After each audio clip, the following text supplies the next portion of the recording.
We can check the agenda. Yeah. Okay, ZBA, we are live. We are recording. Phone lines are open. Go for it. Thank you, Matt, and welcome to the Town of East Hampton Zoning Board of Appeals meeting for July 18th, 2023. We have some public hearings this evening. I'll read the first one into the record. The first one is Christopher Flanagan at 110 Neck Path in Springs. The size and location, Suffolk Tax Map number 300-103-8-1.3. The size and location is 113,381 square feet at 110 Next Path in Springs, and the description is to allow the property to remain beyond the clearing limits established in the Water Recharge Overlay District. The relief sought is one variance of 7,178 square feet is required from 255-365 Water Recharge Overlay District regulations of the Town Code to allow 30,328 square feet of clearing to remain on the property, where the maximum clearing permitted is 23,150 square feet. And any other relief necessary, the zoning district is A3 residence, zone X flood zone, and the secret class is type 1. And this is in Denise's? Yes.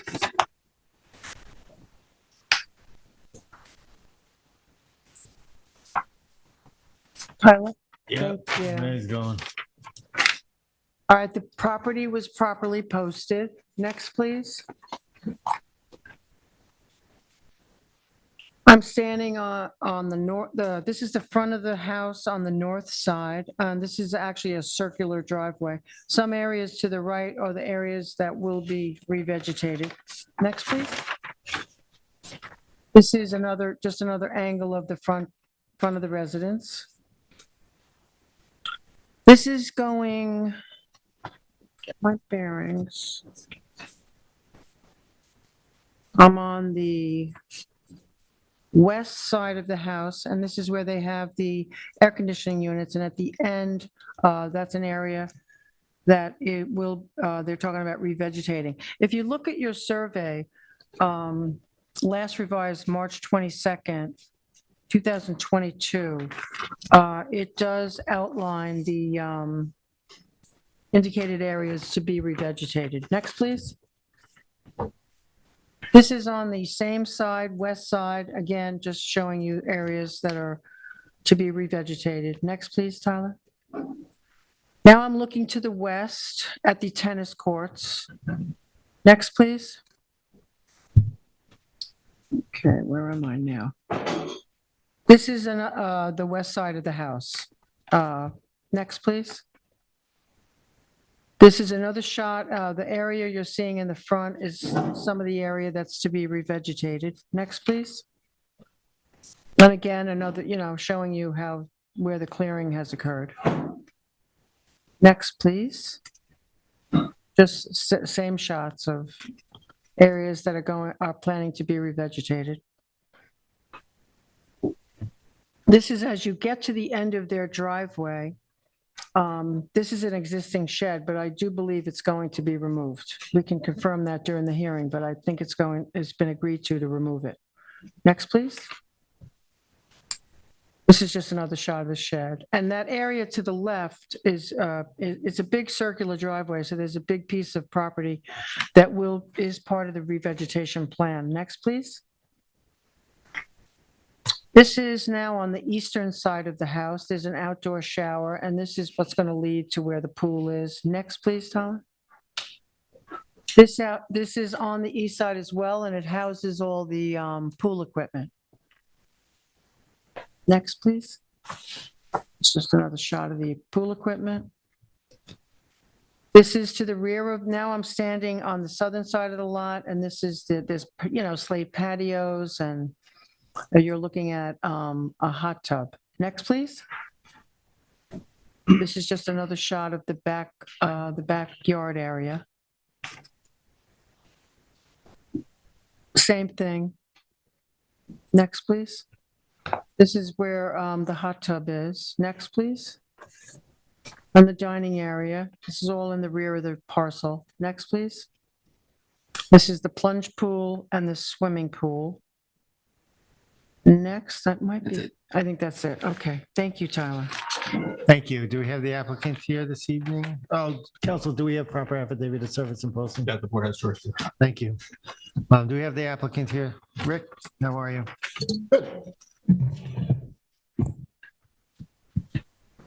Good evening, Mr. Chairman, members of the board. Richard Whalen, attorney from Whalen Filer PLLC in Amagansett, representing the applicant Christopher Flanagan.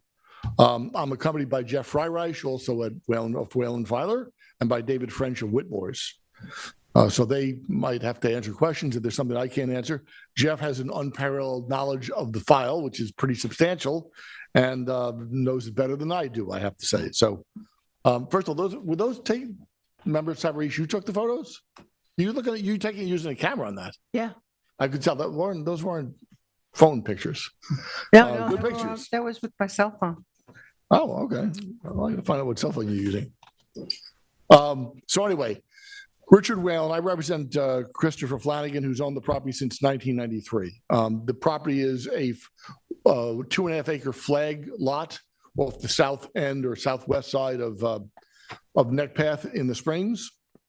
And we're in here for a clearing variance. The property is in the Water Recharge Overlay District. It's been in Water Recharge Overlay since the adoption of the modern zoning code in 1984. The development of the property began in 1989, 1990, with building permits issued in June of 1989 for the residence, swimming pool, and tennis court. And then actually the building permit in 1990 was issued at the same time as the C of O, but that was for some additional decking. Those permits were issued to George Kane, local builder. In June of 1990, a C of O was issued to Mr. Kane.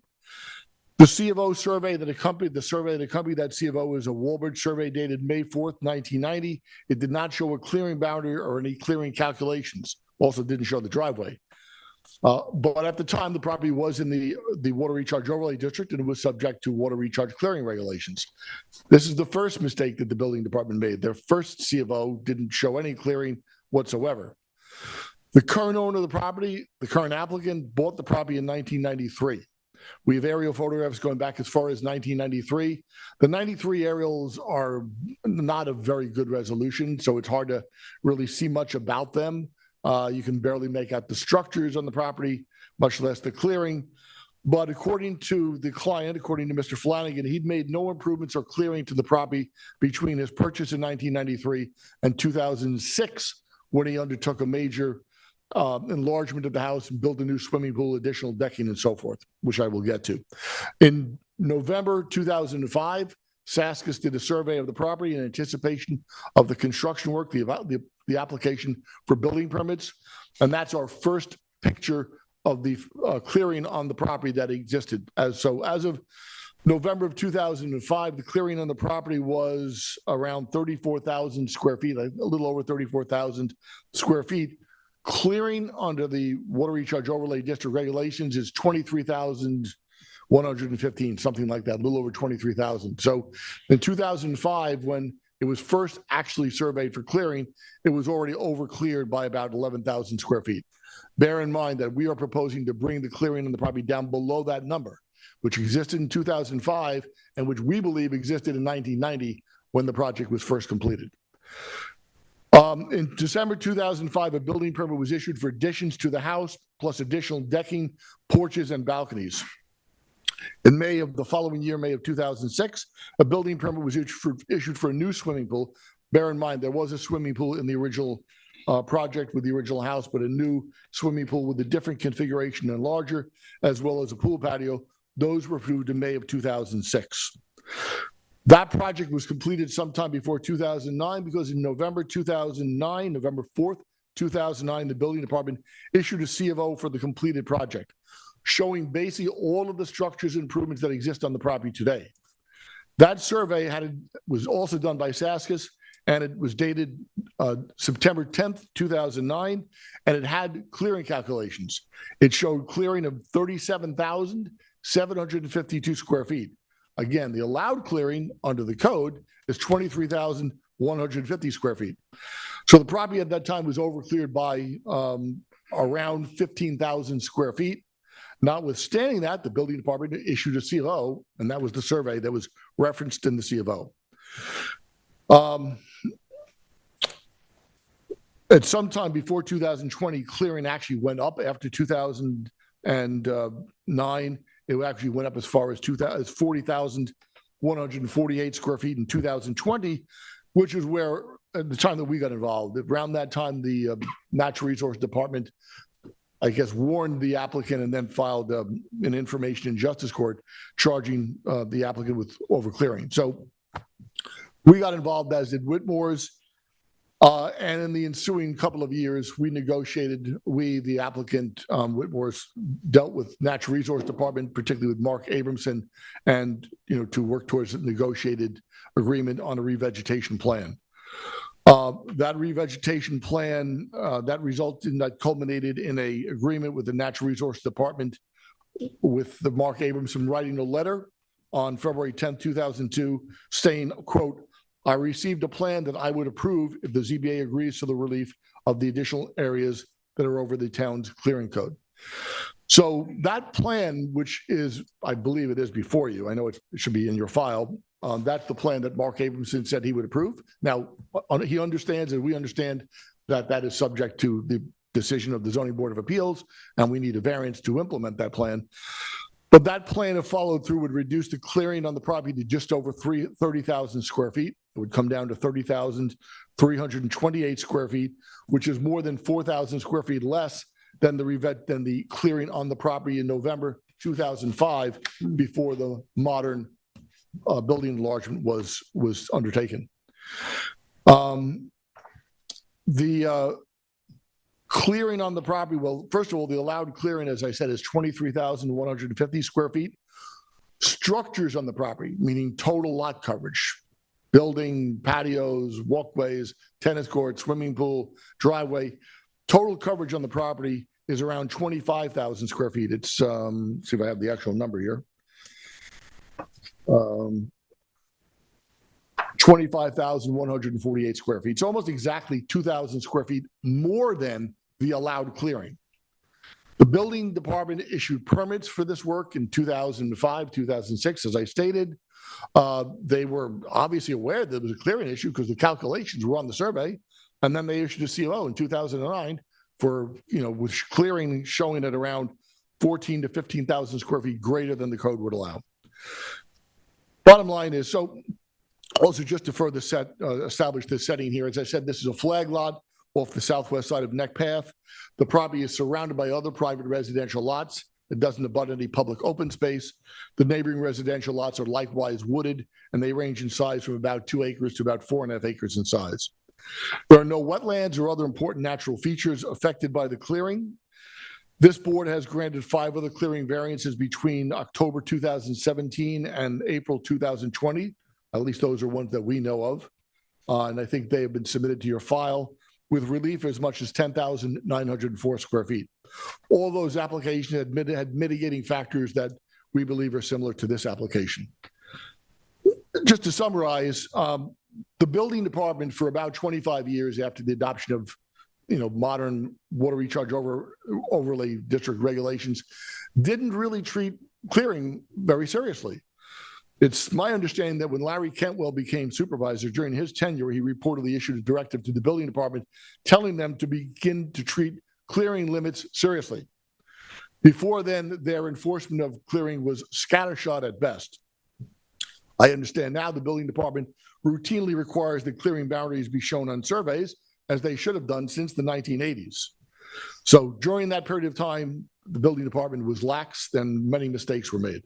I'm certainly not going to say that the applicant wasn't at fault here, because obviously the applicant should have been aware of the clearing regulations as well, but certainly so too was the building department.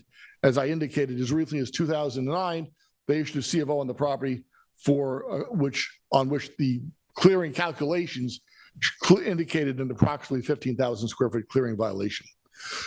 At the end of this project, if the proposal that we have, and again, some of the revegetation, 70-75% of it is already commenced. There's not lawn there now, if you visit the property, where there was lawn a year or so ago.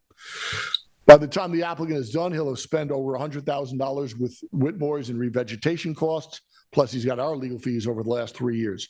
So he has certainly paid a heavy price. We would ask you to grant the variance, allowing us to move forward with the plan, which the Natural Resource Department has accepted.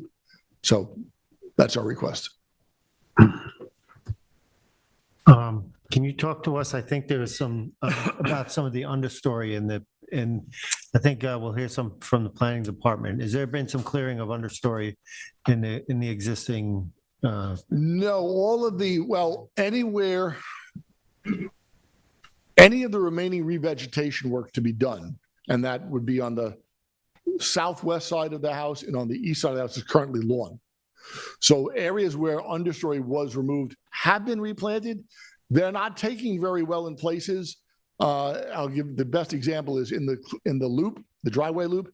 If you were to go around the driveway loop today, you would look at it, you would say it's wooded, which if you were to look at aerial photographs from 15 years ago, it was basically lawn, mostly lawn. It's mostly white pines. I think the Natural Resource Department approved plan includes some ferns and some mountain laurel. The mountain laurel have not done well, and you're getting deer browse and all of the new stuff. Some of the areas in the open are huckleberry and blueberry.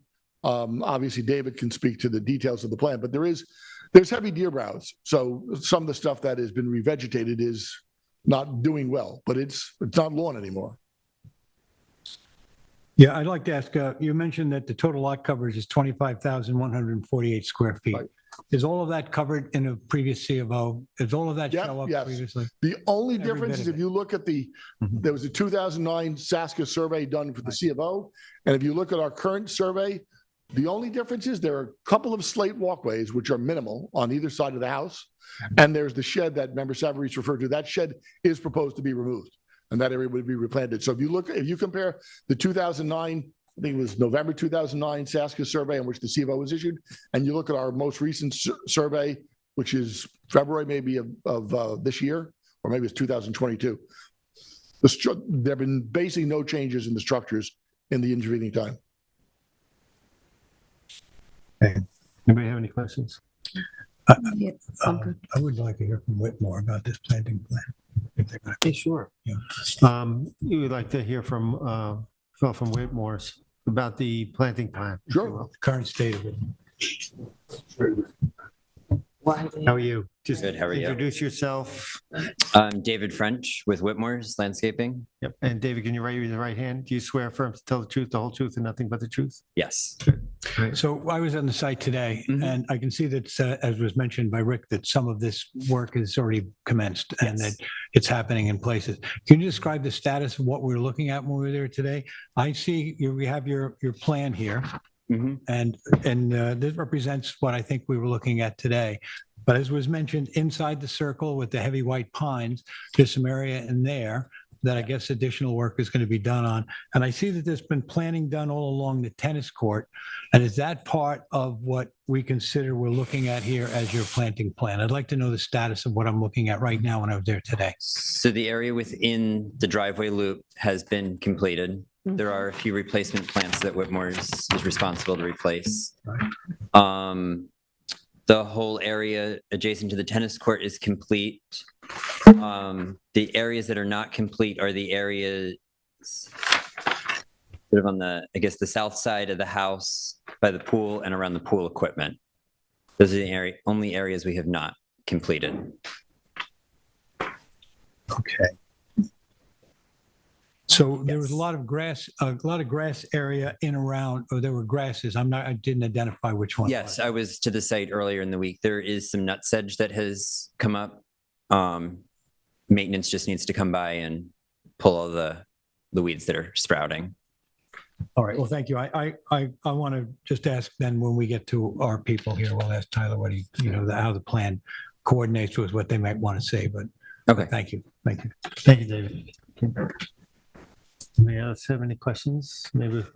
If not, we'll hear from Tyler. Evening, Tyler Borsak for the Planning Department. Hi, Tyler. Do you feel swear affirm to tell the truth, the whole truth, and nothing but the truth? I do. So this property is in the Water Recharge Overlay District, which has more restrictive clearing limits. The purpose of the Water Recharge Overlay District is to provide the application of a system of needed additional regulations for properties located in areas where disproportionately large quantities of rainwater are recharged into and stored in the underground aquifer. in order to help ensure the continued sufficiency and purity of the town's irreplaceable groundwater supply and sole source of drinking water. What is applied to lawns and landscaped areas in the form of fertilizers, pesticides, and herbicides gets absorbed into the ground and ultimately make their way into the groundwater. Intact native woodland with its many layers aid in filtering the water before it ends up in the groundwater. Additionally, less clearing ultimately means less fertilizers used on smaller areas of lawn. The clearing regulations in the Water Recharge Overlay District were adopted to give the landowner ample room for residents, accessory structures such as pools, patios, and landscaping, while preserving the native woodland habitat so essential for water recharge. Clearing regulations for properties within the Water Recharge Overlay District went into effect in December of 1984. Since this property cannot be considered pre-existing non-conforming since it was vacant in 1984. A building permit was issued in 1989 for the residence swimming pool and tennis court, and the subsequent building history was gone over by Mr. Whalen in great detail, so I won't go over that again. But obviously, there's a complex building history on this property.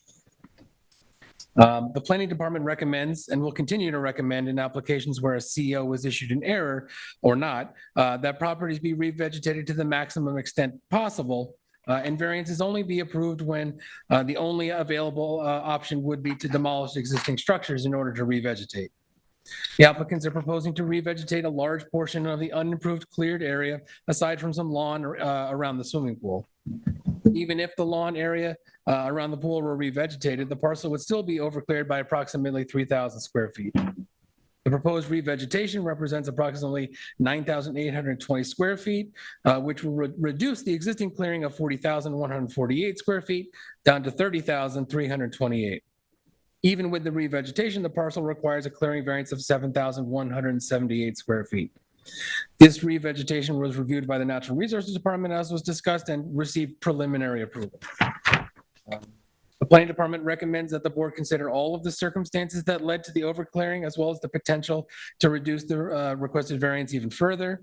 A high bar should be set for allowing clearing to exceed the maximum allowed in this important area of town, which is vital to the protection of the town's sole source aquifer.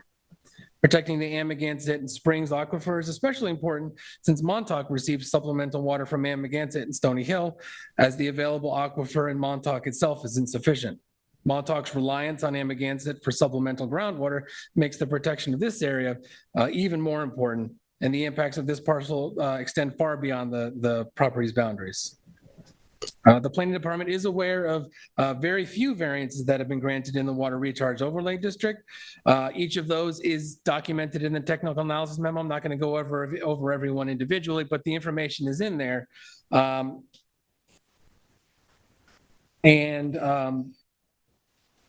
Essentially, they're all unique in their history, the parcel size, and the existing conditions. So comparing them is not exactly straightforward. But each application should be examined individually to help determine what the most appropriate action for each individual case might be. And it was mentioned that there was some clearing of the understory. That was a letter that the board received recently from a neighboring property that said that there was some understory clearing going on, which obviously is, if it's occurring, should not continue and should be allowed to come back as is. And essentially, any change of the native habitat is considered clearing in the town code. So any raking of leaves or clearing of understory would be considered to be clearing, which would be further to what's already shown on the plan. But other than that, I can answer any questions you might have. Thank you. Anybody? Yeah. Would you comment on the planting plan that we received from Whitmore's in terms of what you would normally be looking for here? Yeah, I Is think this it's appropriate. I mean, the Natural Resources Department looked at it too, and that's what they would normally require in a revegetation of an area that's been overcleared. I don't think there's any concern. So you'd be satisfied with the plan as presented to us Yes. for the areas that have been discussed? Yes. And then the other question I would have is that it was mentioned again by council that the total lot coverage is 25,148, which is already almost 2,000 over the allowed, right? So we're talking about, or where we want to be. So we start out knowing that without removing any of that, which you've already stated that would be the last resort, we're only looking at, not only, but we're looking at a 5,000 foot difference. Right. Even though 7,000 is technically, we already have coverage of 25,000, is that right? Right. Okay. And if in fact we were to look for a little more coverage, is there a recommendation? The only thing I saw when I was there was, you pointed out already, that grassy area around the pool is an area that it's not native. Right. But pretty much, other than the developed area, it looks to me as if this planting plan is addressing most of the other open areas on the site. Yeah, I would agree. It's pretty tight to everything else except for around the pool. And that's not a huge lawn area around the pool either. So there's not many other options, I don't think, on this one. Removing the driveway would be, if you were looking to remove structures, what I would be probably the easiest, but we're not suggesting that they remove structures in order to revegetate. Okay, with the re-veg around the pool, where the grass is, you said it would bring it down to about 3,000, They would approximately opposed to 3,000. 7,000, Well, bring it down an additional 3,000 or to 3,000. Yes, something along those lines. to 3,000. Yeah. Okay, good. Thank you, Tyler. Thank you. Matt, is there anybody in the public that would like to address this application? You have 0 calls on the line. Thank you. Thank you. All right, thank you. That's it. You want to close this out? I don't know. Oh, Rick, Rick, you need to come back up. I'm sorry, Rick. My bad. Richard Whalen from Whalen Filer again on behalf of the applicant. I was on the property yesterday. There is no clearing of understory, so I don't know where that's coming from, other than maybe by deer, but there's no clearing of understory. Just to wrap up, the house was built in 1990, as I indicated, and the first that we know, first record of clearing after that was when Saskis surveyed the property in 2005.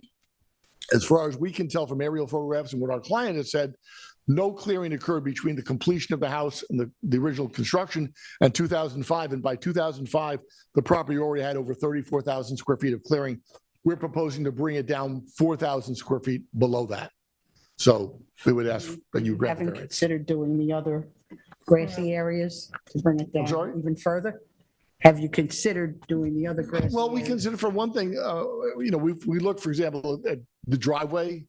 The problem is, if you were to take out one and a half of the loop of the driveway, you'd have to enlarge the parking area to turn around. So we saw no savings in that. no, Okay, but the other Terry's grassy addressing, area? Well, no, no, around- no, yeah, right, I agree. Go ahead. Around the pool is like, there's about 15 feet from the edge of the pool patio to the edge of the clearing right now.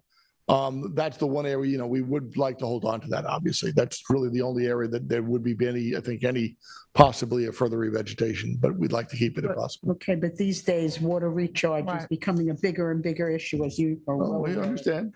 I mean, as member Joanne indicated, of the 30,000 square feet of clearing, which would exist if the variance is granted, over 25,000 square feet of that is structure.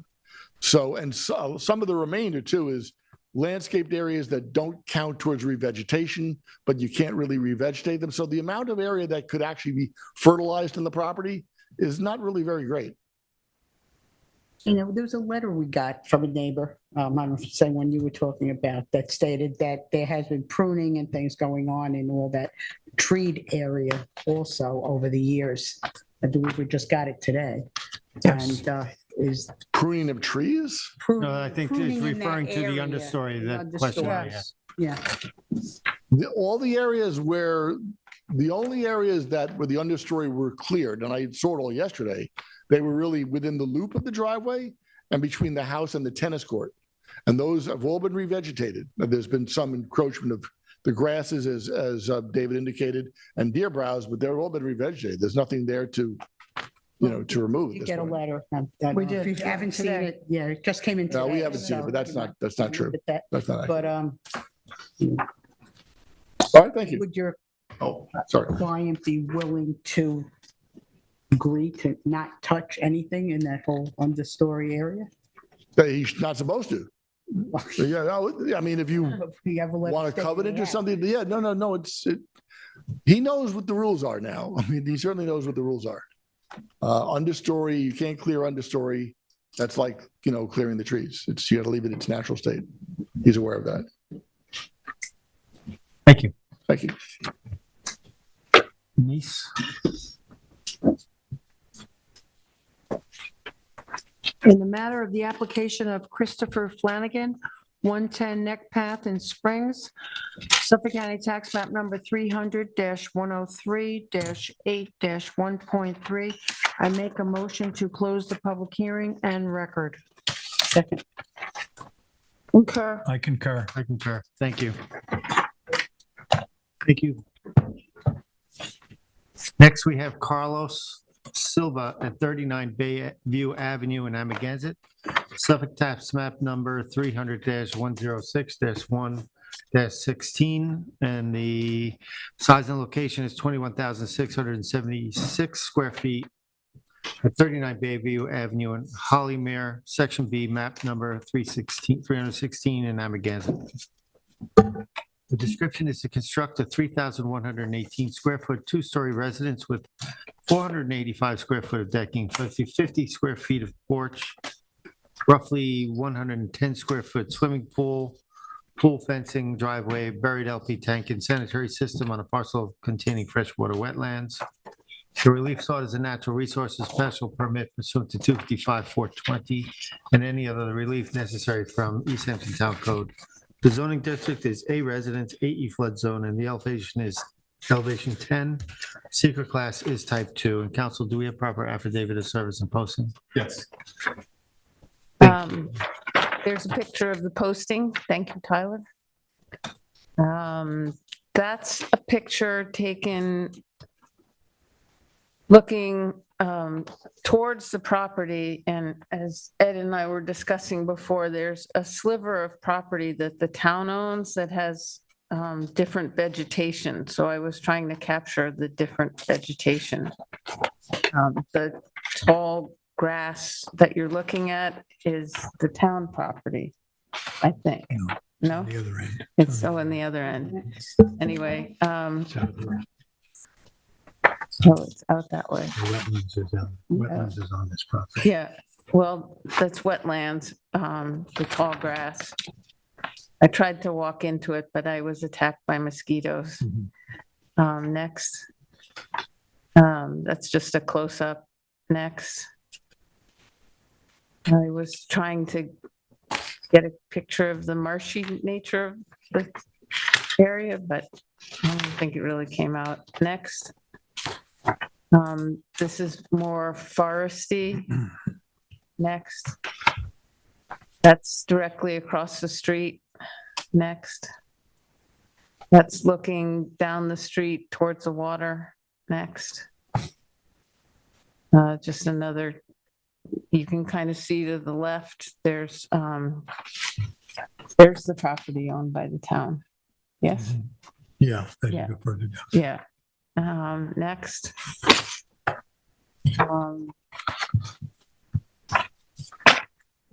More vegetation. Next. There was a fire hydrant I took a picture of. And that's it, I think. Thank you. We have the applicant here this evening. Hi, Britton. Oh, it was close to that. Chairman Lee, members of the board, Britton Bistrian for the applicant. Britton, you swear affirm to tell the truth, the whole truth, and nothing but the truth? I do. Good evening, Chairman Deline, members of the boards. I'm Britton Bistrian, representing Carlos De Silva, owner of 39 Bayview Avenue in Lazy Point in Amagansett. As you can see, the parcel in front of you is vacant. It's an application to construct a single-family residence and accessory structures on a uncleared vacant parcel of land on Bayview Avenue. The project was pretty carefully designed to be harmonious with the wetlands restrictions. All the proposed structures are contained in that same footprint, which is something that we look to emulate in NRSP territory. The project complies with all zoning and wetland setbacks, all property line setbacks, pyramid, clearing, and coverages. It only requires an NRSP due to the presence of wetlands, and there's no location on this parcel that an NRSP would not be required. The owner is willing to offer further mitigation which was sort of mentioned in the TAM, that a scenic easement would be, oh, thank you, Tyler. A scenic easement would be a benefit on this parcel. As you can see here, this is the planning department sketch. There's a purple line, which is approximately 25 feet closer to the house than the proposed clearing line that we had drawn, which is in sort of a faint green just to the south. What that represents is a 75-foot, the clearing restrictions its setback is 50 feet, which we met and exceeded. The purple line represents 75 feet, and we are willing to, it doesn't obviously impact, we're much further from that from the proposed construction, so we would be willing to extend that setback to 75 feet and to encumber that portion of the property with a scenic easement, which would provide future owners or any other future development for environmental protection. As you know, that it's more than 50% of the lot area that we would be giving to that scenic easement. Their TAM was pretty extensive in the project conditions. We accept all of them. I don't know if I need to go through them, but all the greater setback, the scenic easement, leaders and gutters, control of runoff. We accept all of those suggestions, and giving these factors and the reasonable size of the house in keeping with the neighborhood, I believe this application is something that should be approvable by this board in the issuance of the NRSP, as it meets the zoning code and is consistent with the neighborhood. I do understand there was a letter in the file from a neighbor. I read it a few times over and I couldn't find anything specific to this application to address, but if the board saw something in there that they would like to discuss with me, there was something about the UR, this is a UR parcel. Just the process is usually you get a zoning board approval, you get a UR, you do your UR road work, and then you go to the building department, because oftentimes the road work is dependent on what the project is being built. So that's sort of, this is the correct sequence, usually ZBA, but this client was actually very motivated and received planning board approval on their UR road work just last week. So that is completed, and if you need that in your file, I mean, it's in the planning department files, I'd be happy to submit it. But other than that, I don't have much to add, but I'd be willing to discuss the board or discuss that letter. Anybody have any questions? No, just a comment that those houses down there, as you've seen them, if they follow FEMA regulations, their first floor is at 12 and the surrounding area tends to be 4.5. So basically this house is going to be 7 or 8 feet above the roadway as constructed to the first floor. Right. Right, but it's sort of lower than, the roadway is definitely higher than where you're starting to build on this particular property. Yeah, but they're still going to be at elevation 12 Right, here. it meets all FEMA regulations. I wasn't quite sure exactly what the crest of the roadway is, but I think it's someplace in around 5 feet, between 5.5 feet, something like that. Okay, that's just a general comment, but I think as we go down there, we see what's happened on Bayview. And that's what these houses are about. Okay, thank you. Thank you. Anybody have any questions? Did you submit the planning board documents? Sure. It was literally just accepted by them, I believe, at their Wednesday meeting last week, so I can submit that for your file. Thank you. Joe, questions? I'm good. Thank you. We'll Thank you. turn it over to Tyler, I believe. Good evening, Tyler Borsek for the planning department again. So the application currently in front of the board is to proposing construction of a new residence, decking and swimming pool on an undeveloped and uncleared parcel on Bayview Avenue. Excuse me. The applicant designed all the improvements to meet the 100-foot wetland setback in the sanitary system to meet the 150-foot wetland setback, therefore not requiring any wetland variances. The residence is proposed to be 3,118 square feet with 1,694 square foot footprint, and both first and second story decking are included. The sanitary system is proposed in the most conforming location in relation to the wetlands within jurisdiction. Should be noted that there is regrading proposed to install the sanitary system, and the treatment tank does not meet the 2-foot separation of groundwater, although the ZBA has allowed that in the past. The bleaching pools themselves do meet a separation of groundwater. It's just the treatment tank itself that does not, which is becoming more and more common. The proposed residence meets the required first floor elevation for FEMA, which was sort of already discussed, and it also complies with the town's requirements for maximum height and pyramid. The wetlands on this parcel constitute an integral part of the natural environment, and more specifically, the hydraulic system. In addition to diversifying the landscape, these wetlands play a significant role in the storage of water, flood control, and the maintenance of water quality. The wetlands are an important component for the habitat of a variety of wildlife species. The planning department is generally satisfied with the environmental protection provided in this application, and was sort of already mentioned and agreed to. We had suggested that they increase the minimum clearing from 50 feet, which is the town code minimum, to 75 feet to create a more vegetative buffer, and then place a scenic easement over that for long-term protection purposes. And the applicants have agreed to that, which is great. So other than that, I can answer any questions you might have. Do you have overheads for this? Could you show it? I'm curious. I wasn't exactly sure where that town property is related to this Sure, slide. Do you have yeah. a GIS shot that Yeah. shows that? 60 foot plus Laurel. Mhm. That's close.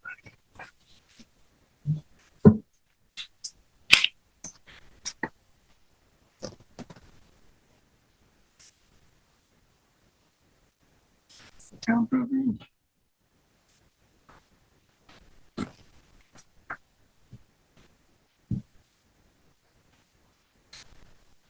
Yeah, that's it. Town owns this lot That's up the here. town parcel. Yeah. So the way you got that open, can you just explain we don't get this a lot, these UR responsibility for the owner, what that might mean and Sure. And that- Let me see. I think we might have if I can find it. Might be a layer that will help out.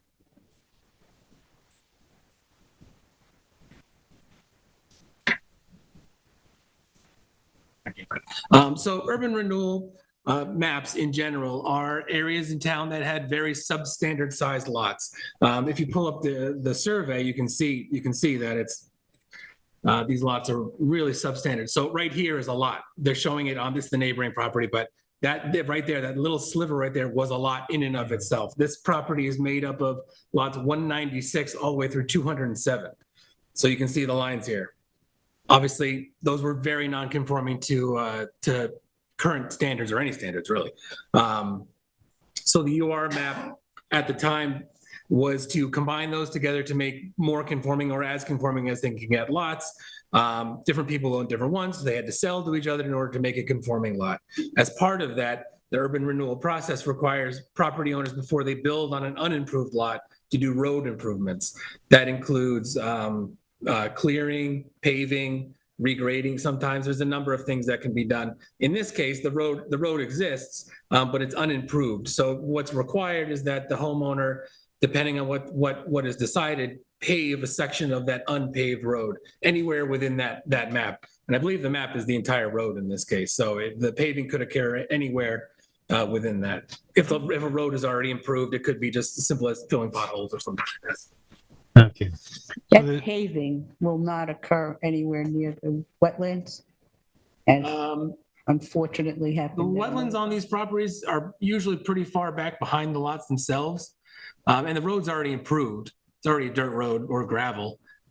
So it may be somewhat close to wetlands, but I wouldn't consider it to be any significant impacts at all as far as You paving. call that road improved? Yes. Okay.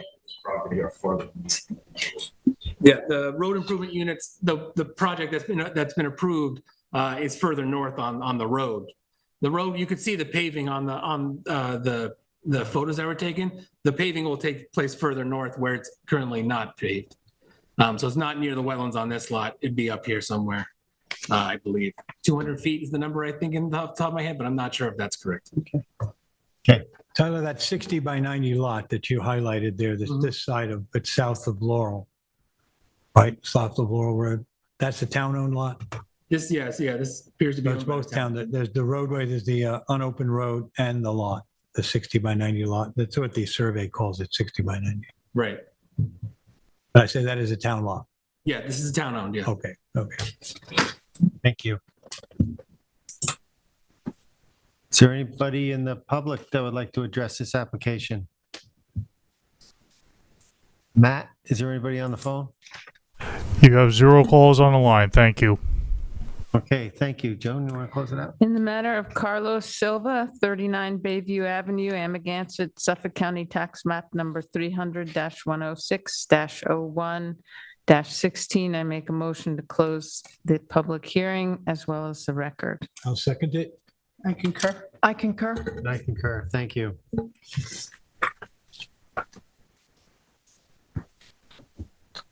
Okay, next we have Lola Signum at 86 Devon Road in Amagansett, Suffolk Tax Map Number 300-176-6-28. The size and location is 14,000 square feet at 86 Devon Road, Beach Hampton, Section 1, Map Number 1203 in Amagansett. The description is to allow an existing 768 square foot pool deck and 14 square foot pool equipment to remain on a parcel within side yard line yet setbacks, and to allow an outdoor shower, mesh fencing, and a stone patio with stone pathway to remain on a parcel within 100 feet of freshwater wetlands. The relief sought is a natural resources special permit pursuant to 255-420, and 5 variances are required. Variances from 255-430. Wetland setbacks of 87 feet, 52 feet, and 36 feet are required to allow an existing fence 13 feet, outdoor shower 48 feet, and stone patio with stone pathway 64 feet from wetlands where 100 feet is required.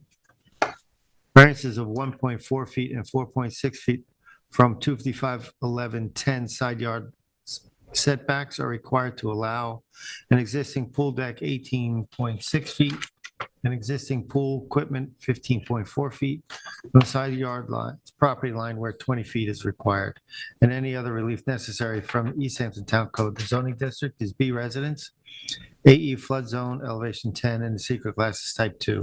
Council, do we have proper affidavit of service? Yes, you do. Thank you. Joan? Yeah, so it was properly posted. Next. I just took a picture of the posting, and apparently it's also being rented. And that's part of the driveway. And you can see my car in the left corner, which is parked on the road. Next.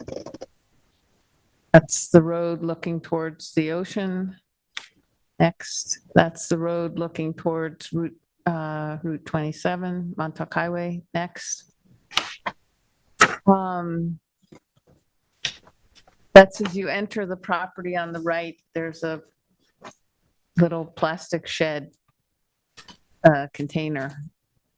Next.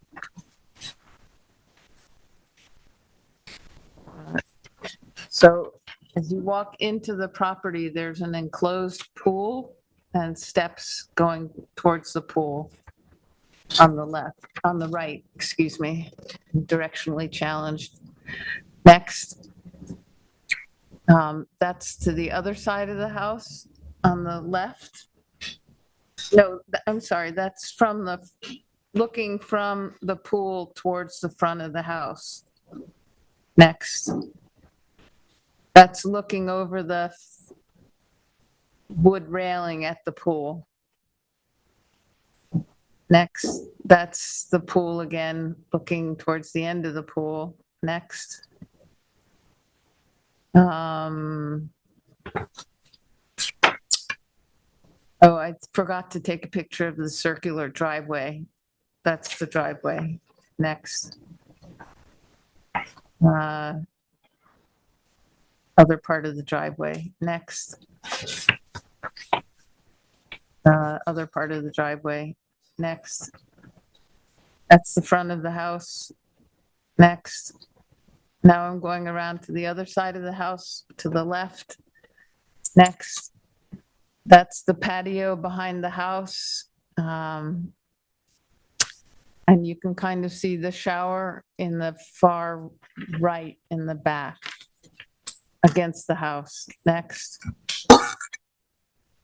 That's more of the patio and the sort of looking directly at the shower. Next. That's looking back at the patio. Next. That's looking into the shower. It was a big shower. Next. Just the AC unit next to the shower. The wood fence on the right of the picture is the back side of the pool, and then the space in between is largely uncultivated up to the stockade fence. Next. I forgot to take a picture of the pool equipment, which is near the shower. The shower is sort of that newish wood structure in the back of the photo. Next. Another picture of the pool from the other side. Next. Now I'm walking around the edging of the pool where it's now sort of vegetated. Next.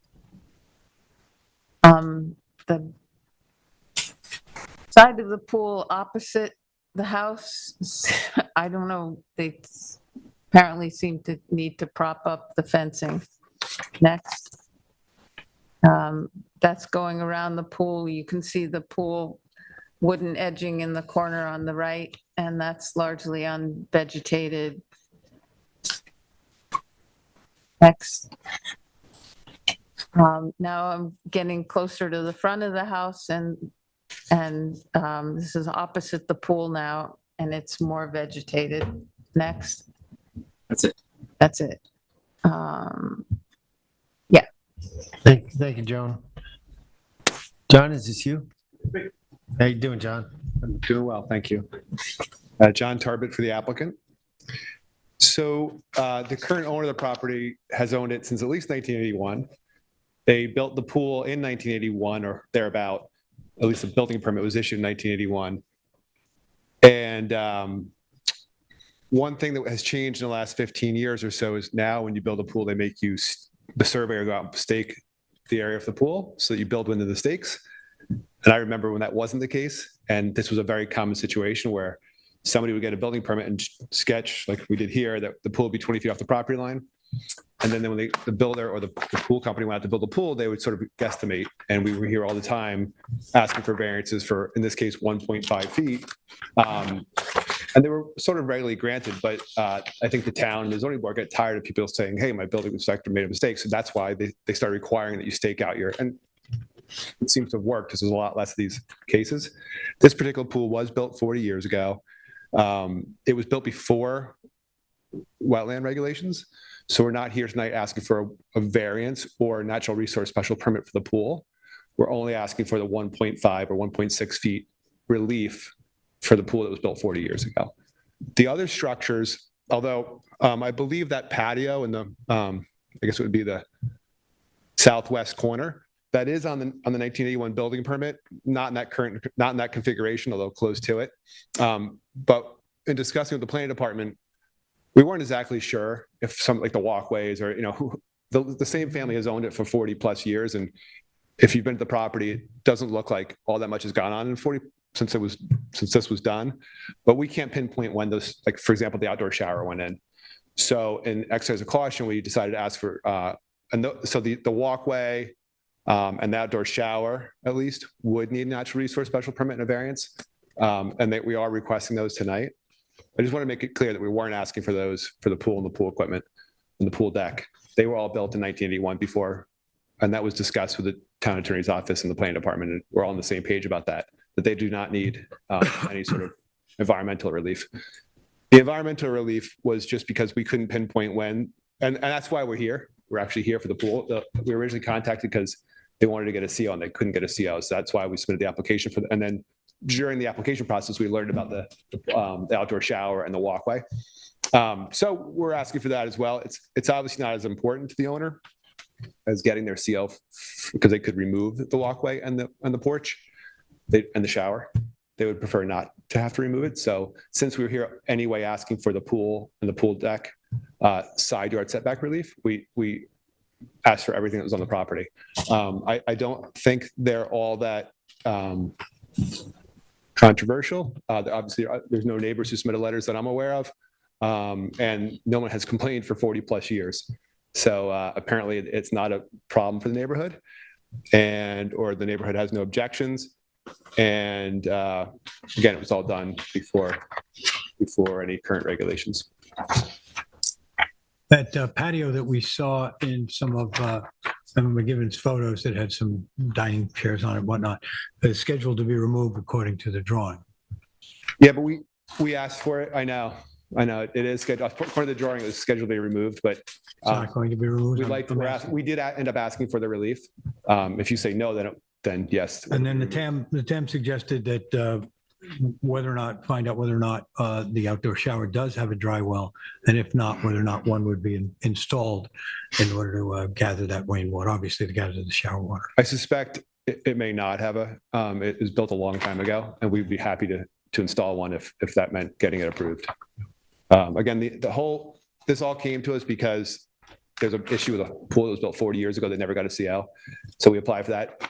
And these other things came up as they do when you start to look at issues. I think they're relatively minor. They've been there a long time. But again, they're not all that important. They're easy enough to remove if the board has an issue with them. The big question was the side yard setback relief for the pool equipment, the pool deck. Can I ask a dumb question? It refers to mesh fencing. I couldn't figure out what the mesh fencing was. Is that on the survey? It's on the bottom of the survey. It's on the survey, the mesh fencing. Yeah. What is it? I'm not sure why that's there. Oh, it looks like it says 8 foot. looks so like maybe deer fence. It might be a deer fence. Yeah. Oh, it's deer. I didn't see it. 'Cause I don't know if you saw it today. It's got to be down in the arborvitae because that was very heavily vegetated there. Yeah. I didn't see it either. Yeah. So it must have pre-existed, or the arborvitae was placed in front of it. I'm not sure. Right. Okay. Which is the fence that you're looking for the relief for? We're not looking for fence or any the other fence one? relief. We're looking for the pool deck. Well, so we need a side yard. We need a 1.6 foot variance from, see, on the survey, it says 18.6 feet from that property line. That's the edge. So the pool itself actually, I believe, meets setbacks, or it's very close. The deck for the pool does not meet side yard setbacks. That's the relief we need. And the pool equipment doesn't meet side yards. The pool equipment's 15 feet, but it's been there for 40 years. And I don't know. There's an 87-foot variance you're requesting for a fence, an existing fence. What did it say? How much? 870? 87 feet. Variance. 87 square. Tyler, is this you? That was for this to remain, this fence. Oh, the deer fence? Well, oh, within wetland setbacks? So we need potentially ARB. Okay. Yeah. So again, we'd like to keep it, but if the board has a problem with the fence, we'll remove it. Well, I think the with those discussions with the planning fences- department was let's notice everything on the property because we're going to the zoning board. And that way, if you don't have an issue with it, we'll be able to get a CO for it.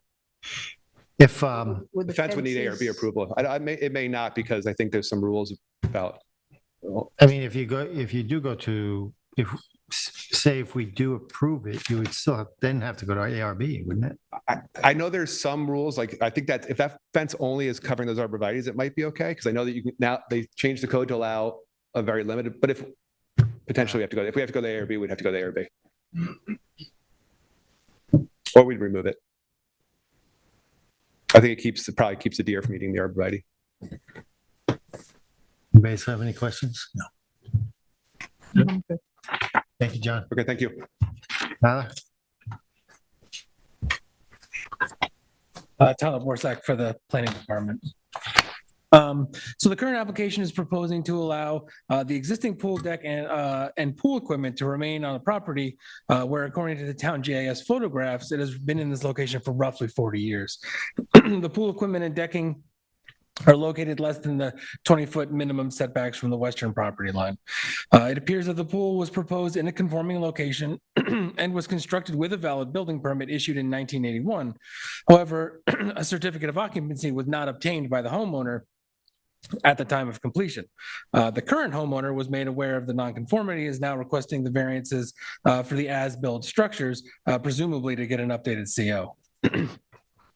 Wetland setback variances are not required for the swimming pool decking and pool equipment since a valid building permit was issued for the construction of those structures in 1981, and thus they are considered pre-existing to natural resources special permit jurisdiction. However, there are other structures on the property which cannot be confirmed to be pre-existing, and those structures require the requested NRSP and variances to remain, as been discussed. No certificate of occupancy has been issued on the parcel since 1981, and it is unclear if there have been any changes to the property since the establishment of NRSP jurisdiction in 1984. The closest structure to the wetlands is the fencing, as was discussed, which is set back 13 feet. While the fencing is located in close proximity to wetlands, it should be noted that there appears to be an additional 6-foot stockade fence on the neighboring property between the subject fencing and the wetlands. The stone patio, which is shown on the survey to be removed, that was in place of a wood deck that was shown on the 1981 survey, which I can, or CO, the 1981 CO survey, which I can bring up. But being a 1981 CO survey, there's not a lot of details on there. But it does show a wood deck on that southwest side of the house, which appeared to have been replaced by stone patio.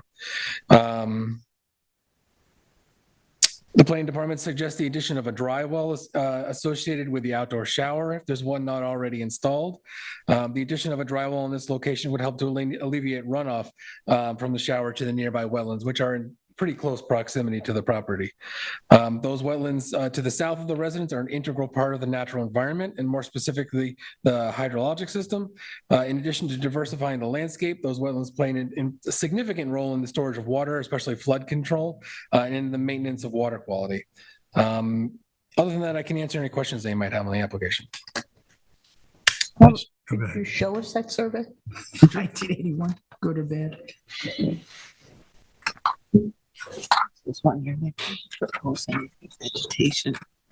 So this is your existing, this is the existing conditions memo that's in the board's file. This is the 1981 CO and the associated survey.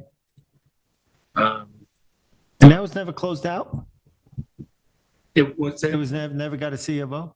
This is the CO from prior to the building permit for the swimming pool. So they got a CO, and then shortly thereafter went for a building permit for the swimming pool decking, and just never got a CO after that. So this is the last time they got a CO, and this is what was on the survey. It's very minimal. That's a fence in everybody. A fence in 1.2 feet north. Yeah. So not a lot of detail. Tyler, that stockade fence we see when we visit the site, that's on the neighboring property? Correct. It appears to be the neighbor's fence. Yeah. So even though it's pressed against. It's mostly on their side of the property for the most part. It shows it on the survey, though. Right. Yeah, it runs up that western property line. Would you suggest any revegetation, or is There's that? not a lot of room for revegetation. I mean, I guess there's always the possibility of it, but there's not much room in that backyard area to do much there. There just was a barren spot. Right. Which was, I guess, just west of the swimming pool for the majority of it. It'd be beneficial, but it wouldn't really give us much benefit for the structures that they need relief from the Right. wetlands. No, I know. Yeah. Good. Thank you. Are you coming up, John? Along the lines of John Tarbett again.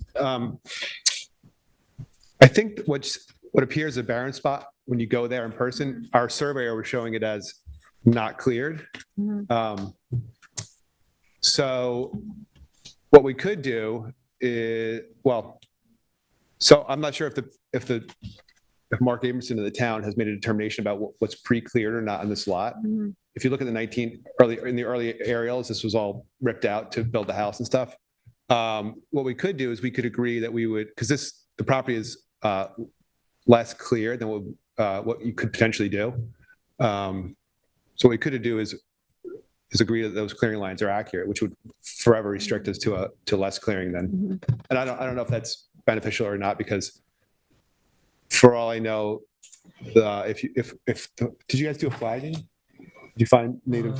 We did, yeah, when we. I'm just thinking out loud, so I apologize for, 22. but I think it's a beneficial thing if we agree that those are our clearing lines, because even though when you're there, it's sort of barren, there's no non-native plantings or gardens or lawn. And it's sort of be important to, and we wouldn't be opposed to revegetating, but it might be best just to agree to leave. Yeah, I'm not even sure you could because that was mostly sandy. See where I did look in that where it says propane tank. Yeah. I think that's one of the barren areas. That was a driveway at one point, but it just reverted over time to a more natural state. Yeah. So when the surveyor went out, he identified the clearing lines, but it doesn't mean that it's like heavily vegetated. It just means that he didn't see any lawn or so I think it's it could be somewhat of a trade if we would agree that we cannot that's our legal clearing, and not more than that. These are dunes. I was just going Aren't to say, these these dunes, are aren't these dunes. part dunes within this area? Yep. The area in general, sure, yeah, In absolutely. general, so Or there are native- cleared native- spots in Yeah. dunes. Do we have to cover every inch if there's a dune? Well, that's what I Native was saying. vegetation, It we was can't sandy. remove native vegetation, right? It's a Is that what you're dune. getting at? Yeah. John, can I ask you a question? Sure. Just clarify for me about the ownership of the property. I thought I heard you said there was a continued ownership since 81, but When Tyler said that, I was as surprised as you. When I looked at the 1981 survey, and it is a different name.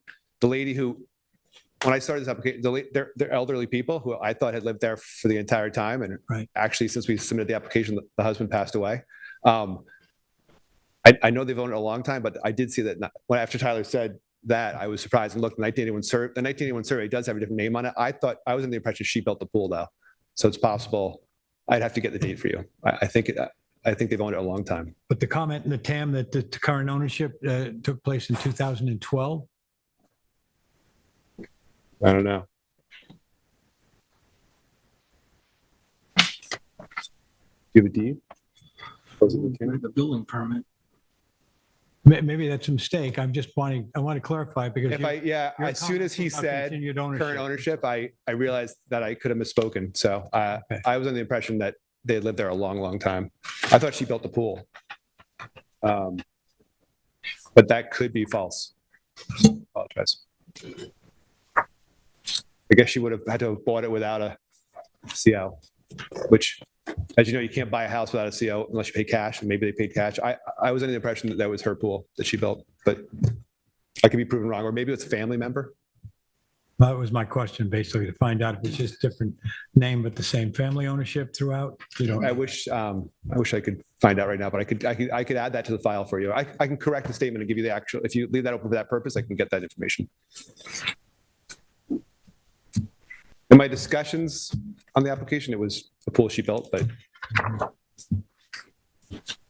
could be wrong. We need that information. I don't know. She's certainly old enough to have built the pool. Being grandfathered in. Okay, let's clarify this maybe because to see whether or not we require that information. Does it change the effect? The pool that you're asking relief for was there for a very long time. Right. So whether or not if it was two different owners, that pool existed, right? That's what I'm saying. Do we I need think that from your information? perspective, you could say that we bought the pool knowing it was a problem.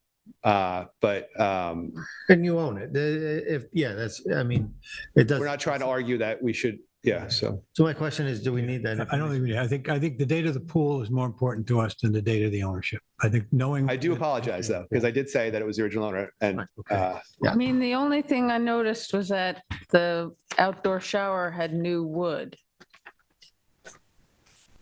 sorry about that as well. The pool itself, right? And so no chance that's the original liner. So and the deck was originally wood, and then you're saying it might have been built more recently? I was wondering whether the outdoor shower was built more recently. All photos there from like 20 years ago. Well, you said you didn't know when it was built. I have no idea. I mean, 1984, you can see there's a pool, obviously. But There's definitely an outdoor shower in that photo. To you, maybe. Maybe the 2000 photo? 94 is not going to be any better. It's worse. What about 2000, 20 years? 2001 is the next one we have. I don't think you can tell. There's something maybe there, but it could be a bush.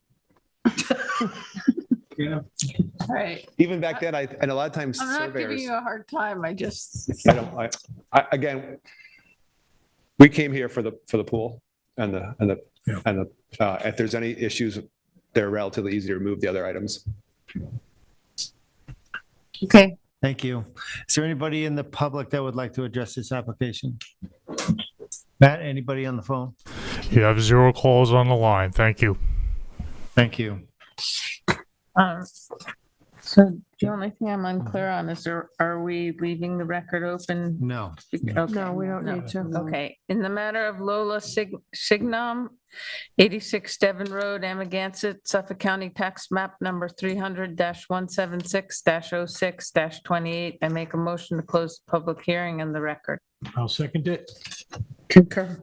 I concur. I concur. Thank you. Thank you, John. All right, our final application, our final hearing this evening is Gardner's Marina at 35 3 Mile Harbor, Hog Creek Highway in Springs, Suffolk Tax Map Number 300-93-1-8. Size and location is 5.5 acres at 35 3 Mile Harbor, Hog Creek Highway in Springs. The description is the application is to demolish an existing 600 square foot clubhouse, construct a new 2,392 square foot clubhouse, a 600 square foot storage building, enlarge the boat basin by 1,650 square feet with new floating catwalk and finger piers, conduct dredging adjacent to the bulkhead, and to reconstruct and increase the elevation by 18 inches of 575 linear feet of bulkhead on a parcel of land containing tidal wetlands and surface waters. The relief sought is a natural resources special permit pursuant to 255-420 and a site plan pursuant to 255-620 of the town code. The zoning district is WF waterfront AE flood zone elevation 6 and an X flood zone, and the secret class is unlisted. Council, do we have a proper affidavit of service and posting? You do. Okay, thank you. I'm going to recuse myself. All right, Ms. Zavarice has recused herself on this application. This would have been in her territory, so I covered for her and was there. I don't know what happened. The first photo was supposed to be a photo of the posting. This is obviously not the posting, but it was properly posted. I don't know what happened to that photo. This was actually a subsequent photo. It might have gotten lost on transfer, but it was posted on a tree right on the road. So I can testify to that. So the first photo was swinging, as you enter, swinging to the south, looking at the town marina. Now we're walking into the Gardner's marina here. Brian, good. Next one. You're looking now to the right, and I'm going to swing over. You'll see the existing clubhouse. Next, Brian, right there. Next photo. This is looking down the south side of the boat basin, I believe. Next. And you can see as you see me walk around, you're going to notice that the walkway and everything is pretty, I would say, dilapidated. It's needed in repair. Next. This is looking north along the boat basin. Go ahead. I'm going to walk along this. These are, okay, again, another photo of the boat basin. Go ahead, Brian. Next. Again, now I'm walking north. I'm going to walk down along. Go ahead. Next. This is looking across the boat basin. That's the area that's going to be expanded, as you see. Next. Looking back at the clubhouse and the shed associated with it. Next. Again, a photo showing the bulkhead. You can see it's in need of repair. Next. This is looking back towards the back parking lot up to the north. Next. This is the area of the boat basin bulkhead on the north side that's going to be expanded. Next. Just again, another photo of the bulkhead. Trying to get as many photos as I could. Go ahead, next. This is the west side of the marina, showing the marshland that exists. Next. Again, just swinging over again, you can see the marshland and the bulkhead, the narrow area between that and the marshland. Next. Just looking down further towards the south. Next. There's not too many. Again, just another photo. Next. And that takes us back to the first one. I don't know why. Okay, that should be it. Do we have the applicant, Drew? Yes. How are you, Drew? I'm good, thank you. Good evening. Oh, we did that already. We did the affidavit of service. We did. Right, we did that. How are you, Drew? I'm good, thank you. Good evening. My name is Drew Bennett, consulting engineer on behalf of the owners and the applicant. The owners of the property are Harborlands LLC, and two members, Peter and Mark Mendelman, who are members of the LLC, are also here and available to answer questions. You want to raise your right hand? Do you swear affirm to tell the truth, the whole truth, and nothing but the truth? I do. Thank you. So we filed the application with the Zoning Board of Appeals on August 1st, 2022, and we're requesting a natural resources special permit to make improvements to an existing marina. So basically an existing 60-slip marina. We have filed applications with the planning board and have been working with them for just about a year, a little less than a year, and the planning department. And on June 8th, the planning board issued a negative declaration and is awaiting your determination here. We've also filed with the New York State DEC, had several interactions with them in terms of comments, and we believe we are very close to a permit with the New York State DEC. And the same can be said with the Suffolk County Department of Health Services. So there is a need for this proposed work, which is basically in three bins or three buckets of types of work. The first being to enlarge the boat basin on the north side, and that's the inside the box area there. And the enlargement would be 25 feet deep by 166 feet long. And the enlargement would be into the grassed area on the north side of the basin. One thing I noticed tonight in preparing for the hearing is that there appears to be a typo in the notice. I checked through all of our records and the dimensions are correct. The 25 by 166 is 4,150 square feet. And I believe it's noticed at 1,650. So I just want to point that out. So all plans and memos back and forth have all been consistent with the dimensions that we have on our plan. So, and the reason for the boat basin is to improve navigation and try to reduce multi-point turns and getting in and out of the slips. There's 60 slips permitted as part of the existing CO.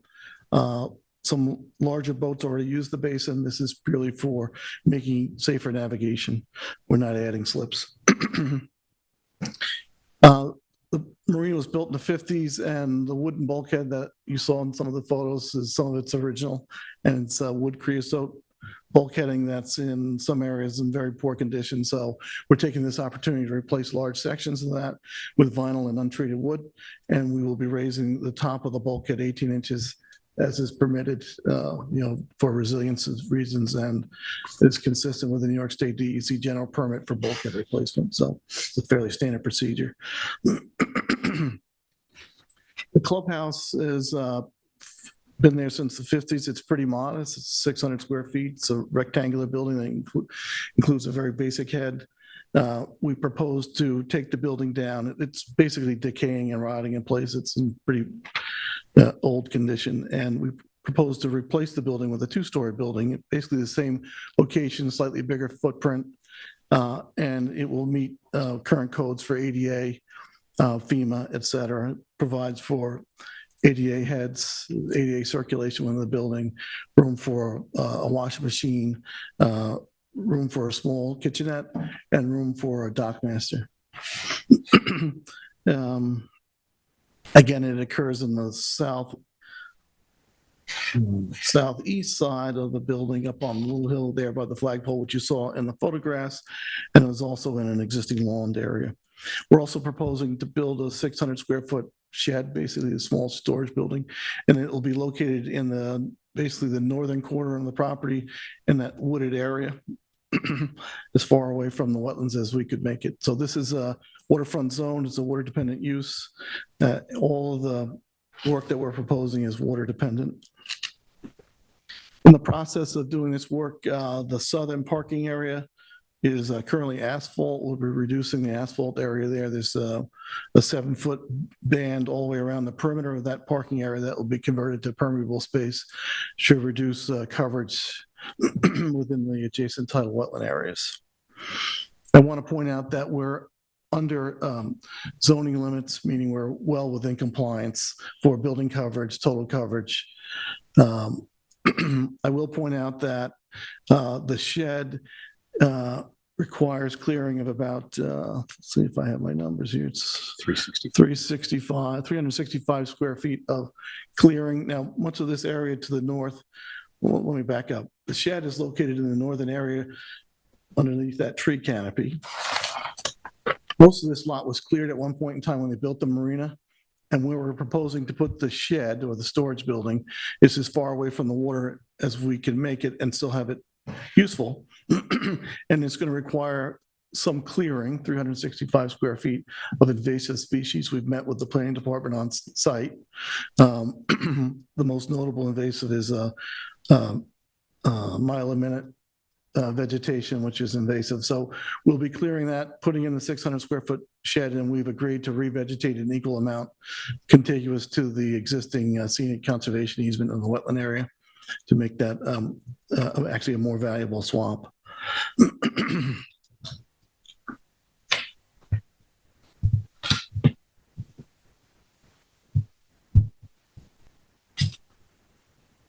So the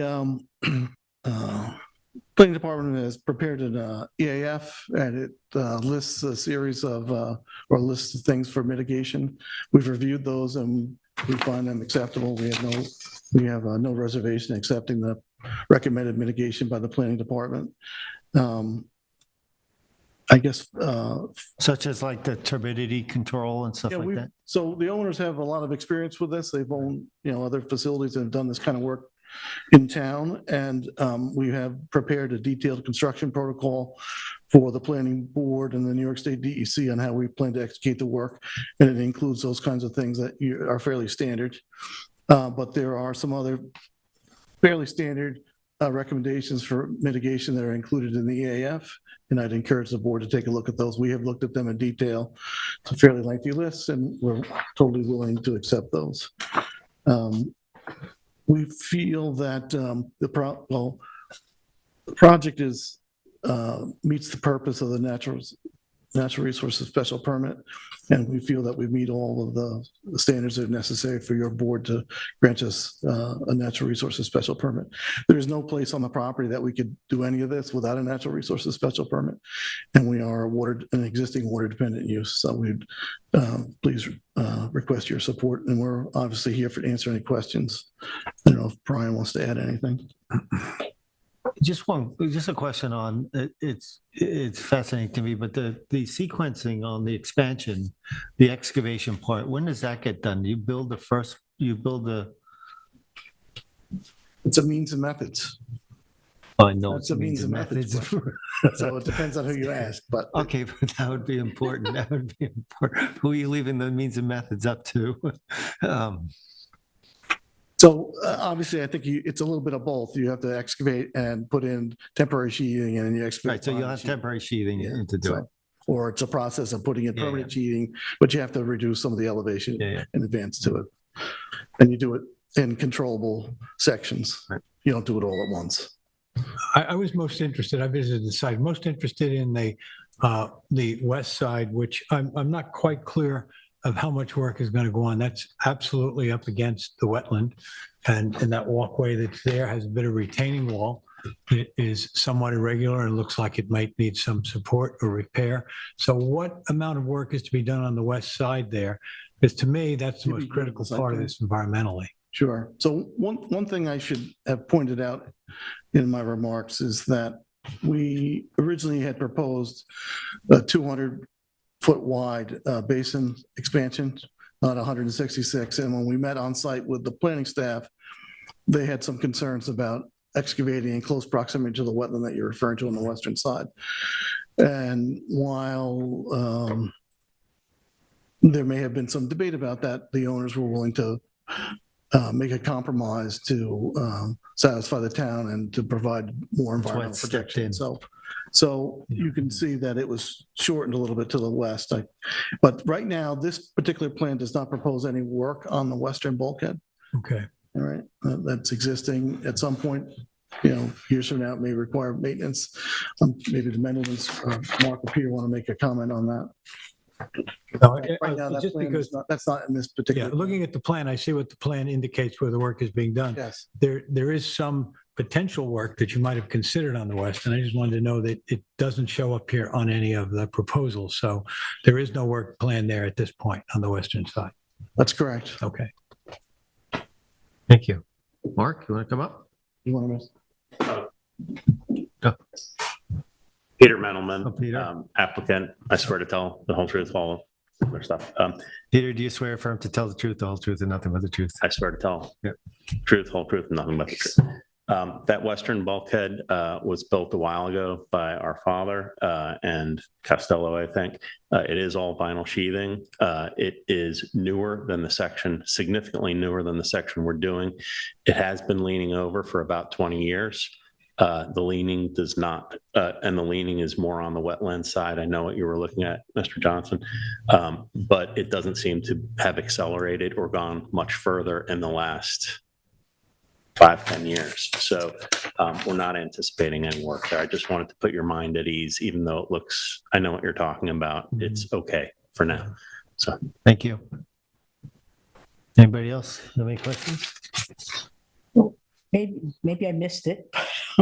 In the EAF under the environmental assessment, number 9 says that the application should address the clubhouse's basement compliance with the planning board's groundwater protection policy. So I don't have it open in front of me, but you're saying comment 9 should address the basement of the clubhouse relative to the groundwater protection standards or guidelines. That would be 2 feet above, right? Is that what they're referring It's to? 2 feet above, It is. and it'll be coated. And we have the note on the shed, the storage shed itself, in terms of the flooring of it. I believe that's what they're referring to. So we are familiar with that, and it is part of the plan. Thank you. No other questions? We'll turn it over to Brian. Good evening, Mr. Chairman, board members, Brian Frank from the Planning Department. Brian, do you swear affirm to tell the truth, the whole truth, and nothing but the truth? I do. I'm going to go back to the screen for this, if you don't mind.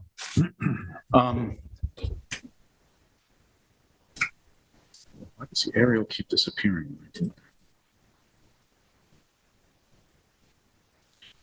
So to come back to some of the current conditions a little bit, this is obviously the marina, the existing clubhouse, the asphalt parking area. You saw all of this in Chairman Deleen's photographs. There is a gravel and grass parking area here. Some of the parking spaces that are being provided as grass parking, which is allowable under the site plan standards. This is kind of site plan stuff, but it's any clearing, any land use in this proximity to the wetland is also relevant to the natural resources special permit. There is a gravel drive here, and you saw this again in Chairman Deleen's photos. I think this outer bulkhead is the one that maybe member Johan was asking about. Nothing in the western part of the boat basin is involved in this application, as Drew Bennett had mentioned. This is a fairly extensive salt marsh with a tidal creek and and an area of surface waters within the perimeter of the property. I have older aerials. The clearing on the property has changed very little over decades, really, going back to some of our oldest aerials when the marina was first established. The site plan application was reviewed initially by Eric Shantz in the planning department. As many of you know, he's not in the planning department any longer. I had the natural resources special permit application anyway and took over the site plan review. We did meet with Drew and the Mendelmans on site to discuss a couple of areas. I'll go back to the site plan in a minute, but the shed that's proposed is in the northwest corner of the property. And this does look wooded from the aerial. When you're on site in this area, you can see that there is no understory or ground cover, and the canopy is a non-native tree. It's a tree of heaven, Ailanthus. It's somewhat of a, not somewhat, it is a noxious species, and our clearing restrictions are intended to protect native vegetation primarily.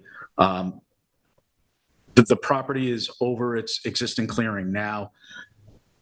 Whether removing another 365 square feet of a noxious species counts as clearing or not is kind of been rendered moot by the Mendelman's agreement to revegetate about an equal area in an area closer to the wetland.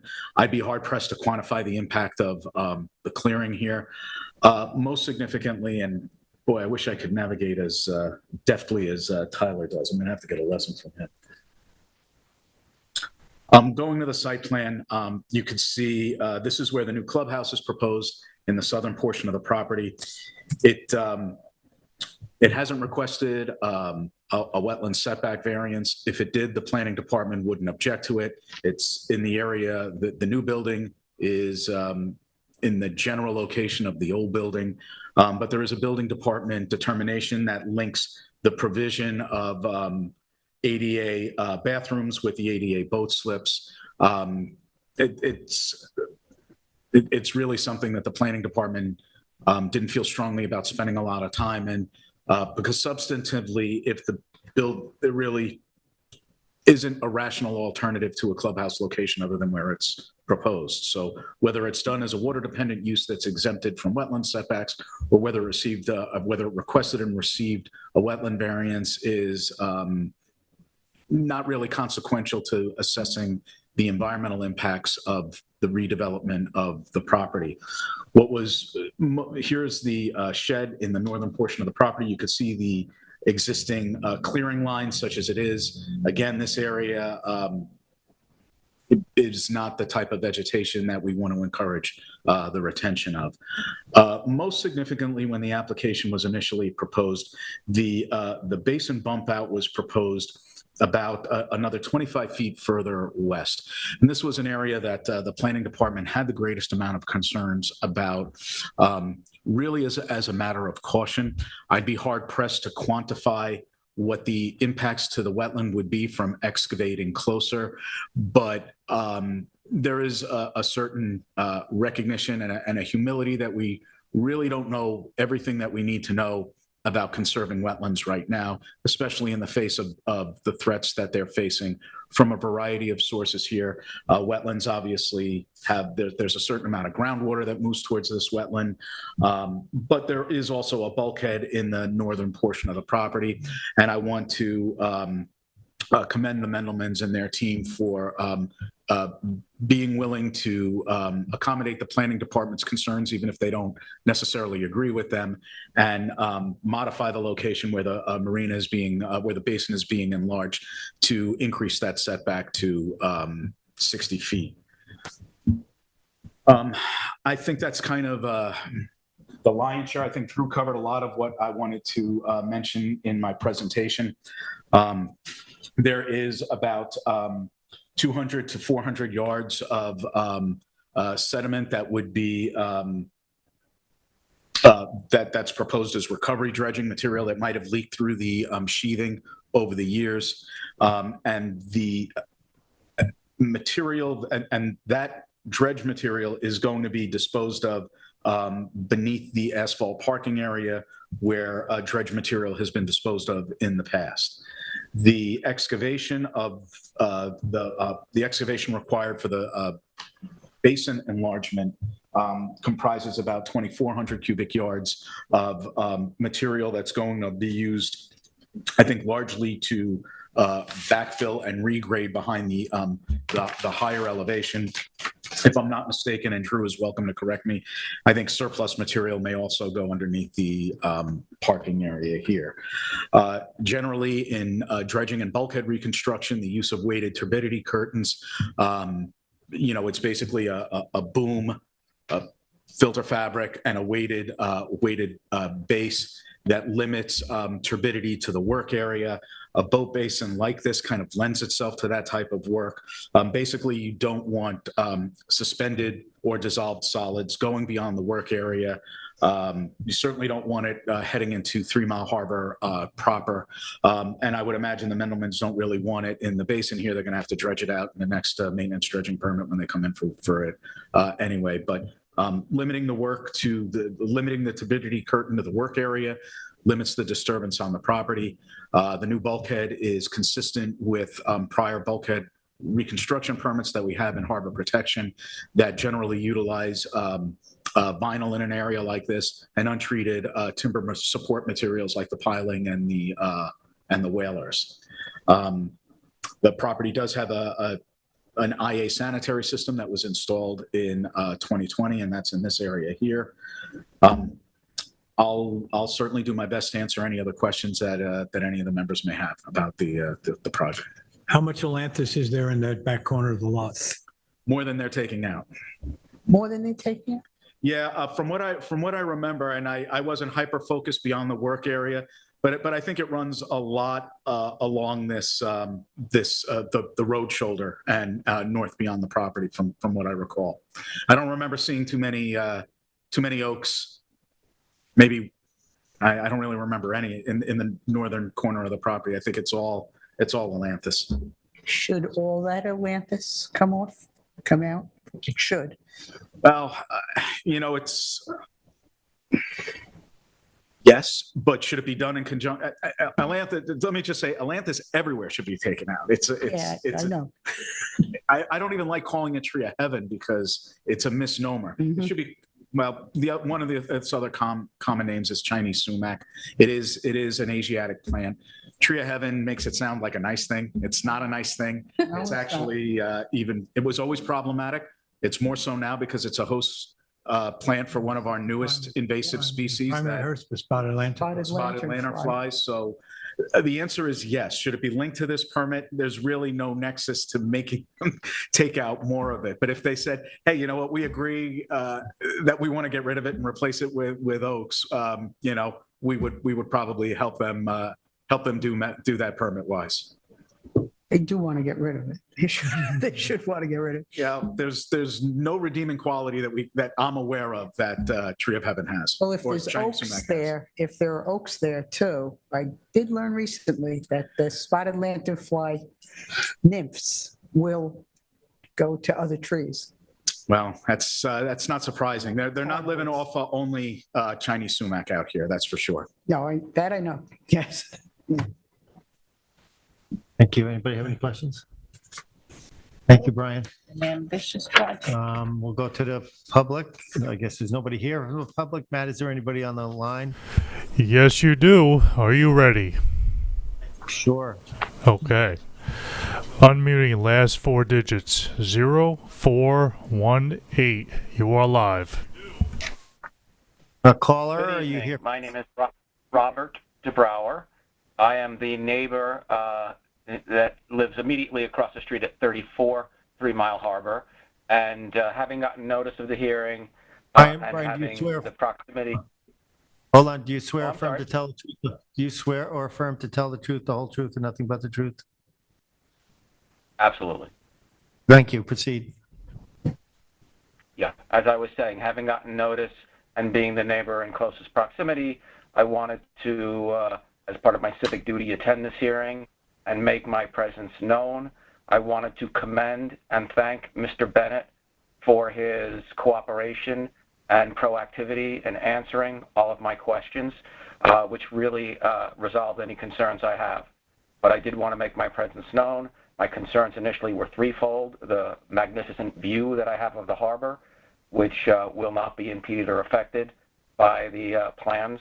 I'm in favor of the beautification of the walkways and the reinforcement of the bulkhead. And the only other concern I had was that the new clubhouse not be used for hospitality and entertainment purposes that might increase noise in the evenings, et cetera. My understanding that there's no such use anticipated or being applied for. And I have one personal request, that to the extent possible, that gorgeous weeping willow tree be preserved on the property and continue to enhance my view. Thank you. If there's no other, then we can close this out. You have 0 additional callers. Thank you. Thank you. Do you want another chance to say anything? Do you have, anybody else want to? Drew? You have nothing else to add? Thank you. So with that, I'd like to make a motion to close the public hearing and the record for Gardner's Marina, 35 3 Mile Harbor, Hog Creek Highway at Suffolk Tax Map number 300-93-1-8. A second. Concur. I concur. Thank you. Thank you, guys.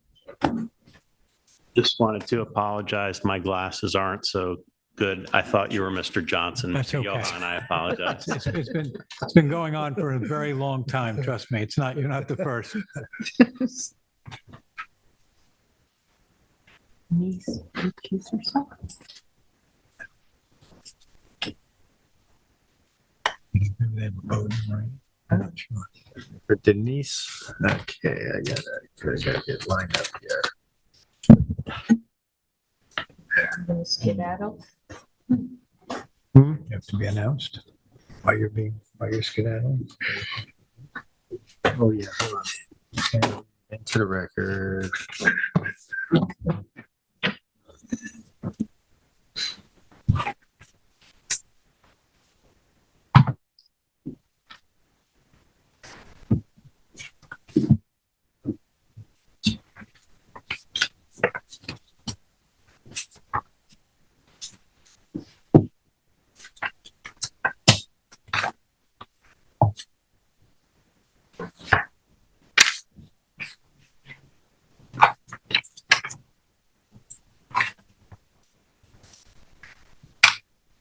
All right, we're going to move on to we have one post-hearing decision this evening. Read that into the record.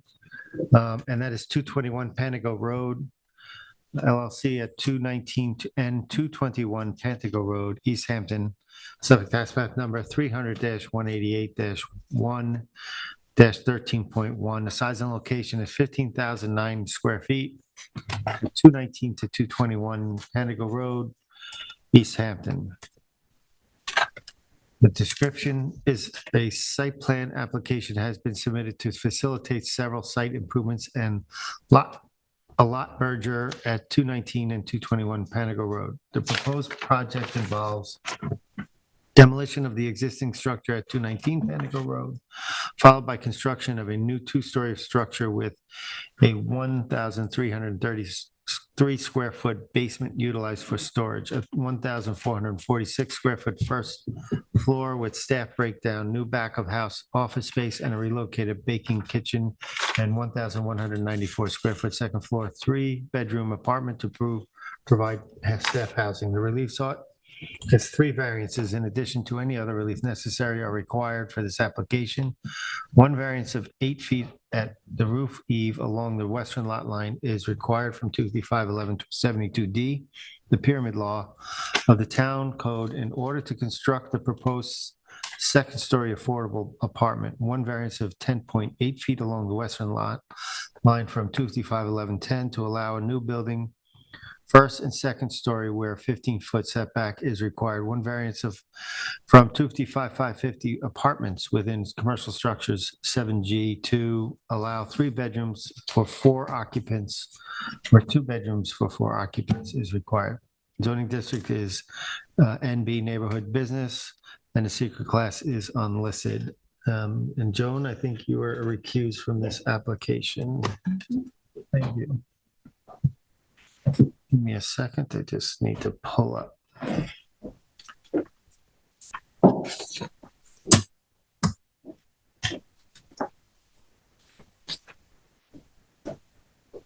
had the tab pulled up before. I have it right here if you want it. Here we got it.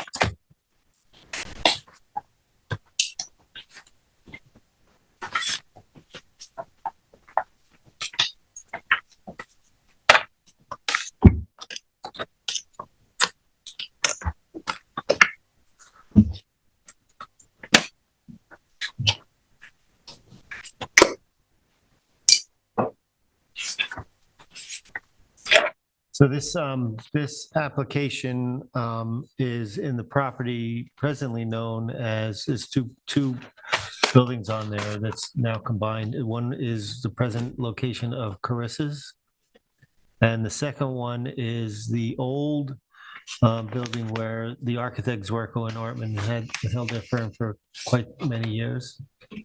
Carissa's, the history of Carissa's, prior to that, they bought it from Turtle Crossing, which we all were familiar with.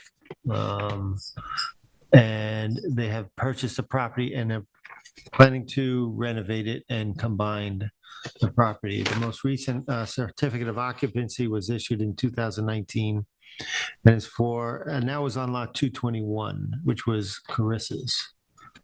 And was for 2,623 square foot Group A2 restaurant.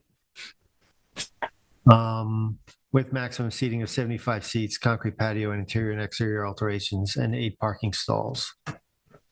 The CO for 219, which was the Zwerko Ortman, was issued in 1986 for a 1-story frame office.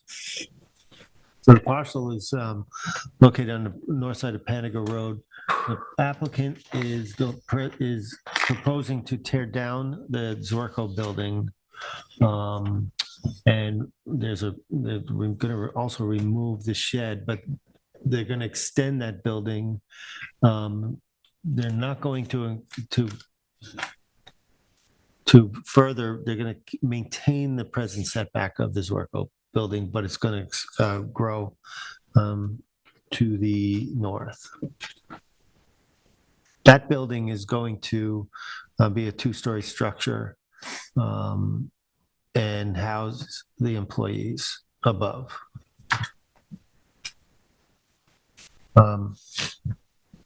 As part of the employee of expanding that building, they plan to reduce the occupancy of the restaurant by 6 seats, and this is primarily to provide the sanitary capacity required for the apartment in a manner that will not exacerbate the existing restaurant's exceedance of the sanitary density permissible by Suffolk County Health.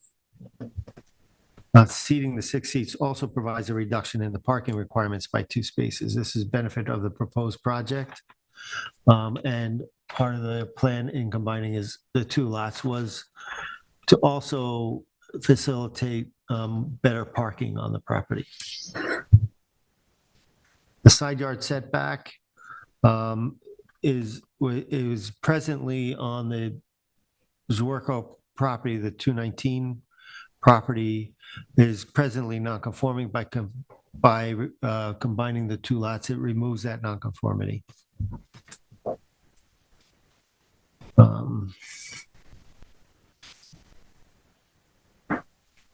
And they will, in expanding that building, they will maintain, as I said before, the existing setback of 10.8 feet.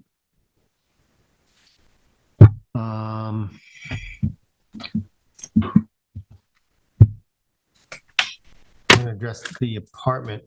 So they're requesting in the code is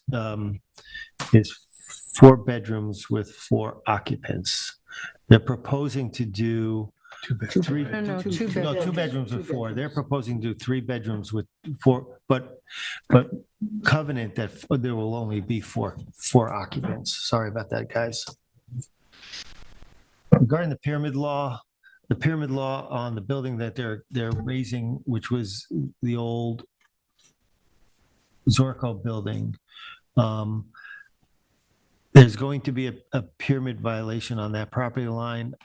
I feel it meets I'm going to approve that pyramid law because the adjacent property has parking lot, and the commercial restaurant building is more than 50 feet away from that. And I feel that it's not going to affect that. So I think it meets the standards for approval, as well as pyramid law mostly affects residential uses. And this is primarily a commercial use area. So you're approving just so I'm clear, The pyramid, the 2 bedrooms or the 3? the 3. You're going with the 3? Yeah. Okay. I'm sorry. There was question of whether or not in the TAM, whether or not that 2-story building can exist in the middle building. I think the applicant adequately showed that it was not feasible to do that. Number one, that you couldn't have the equipment below. It would cost much, and that building didn't structurally support a 2nd story on it. So knocking down the Zorco building and reconstructing it is the more efficient way to go about that. So with that, I'm approving this application, and I think it's well thought out. I think it's a very well thought out application. Ed, you want to go? Sure. I'm going to agree that I think this was a very strong presentation. I thought that there has to be some amount of time put into any project like this. There were a number of asks, but they addressed each ask. And I think that they had their architectural team speak to us at first and go through a whole series of issues for them. What were the goals? He listed that better parking, better and safer workspace, and affordable housing were their goals. What were they hoping to achieve? They're hoping to add parking spaces. Parking has been a problem, it's been problematic there. They testified that they had tried to buy space from adjoining properties. There's a potential to get from this parking lot to that parking lot. None of that happened. None of that was possible. So they came up with this other plan. The plan was just mentioned by the chair to buy the adjoining property, meld them together, and then provide 16 parking spaces where they only had 8 currently. The workspaces were important to them, they said, in the reconfiguration because they were crowded in what they were trying to do, and they were going to make it safer. Back to their original goals, as was expressed by their architect, making a better and safer workspace was important. So some of this configuration and layout and additional space was just to provide more workspace for the kind of activity that they're trying to achieve. In terms of the bedroom thing, that was probably the hardest one here because we do have a standard that says 2 bedrooms and 4 occupants. As was mentioned by the chair, they're willing to covenant that it'll be 4. The question is, how do we enforce that? But nonetheless, I thought that their logic for it is that if they're going to bring people in and try to create a successful work staff here, and some of them might be a little bit of a higher end, some Top Chef or something like that, where they're going to have people that they want to put up and for any period of time, that extra bedroom gave them some flexibility. I was willing to accept that as an argument, partly because I think this has been a very well thought out project. I kind of went with what they were saying step by step, because I thought step by step, we're looking at what was, again, previous mentions. This is not a residential area. It's an area that is surrounded by, that does have commercial property to the west. The pyramid problem to the west is one, because of that 51 feet between buildings, there's really a strong buffer there. And it was also pointed out that the adjacent building at this point, of course it could change, has no windows or usage on that side. That was the blank side of that structure.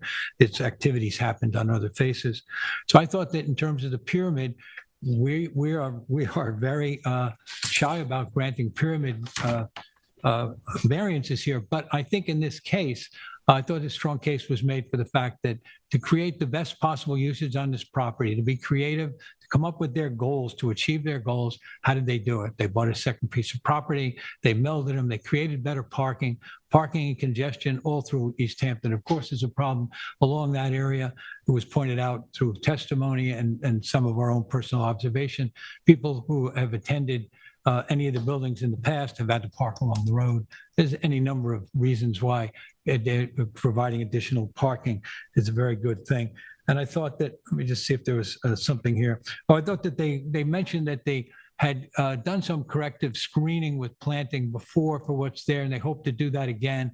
Showed some photos. Those of us who are familiar with it know that they were able to plant sizable material out between 27 and the property and the buildings themselves, and that'll help soften and screen the look of these newer buildings. And let me just see. Oh, there was a question about the basement and how the basement might be used. Was that going to get additional usage?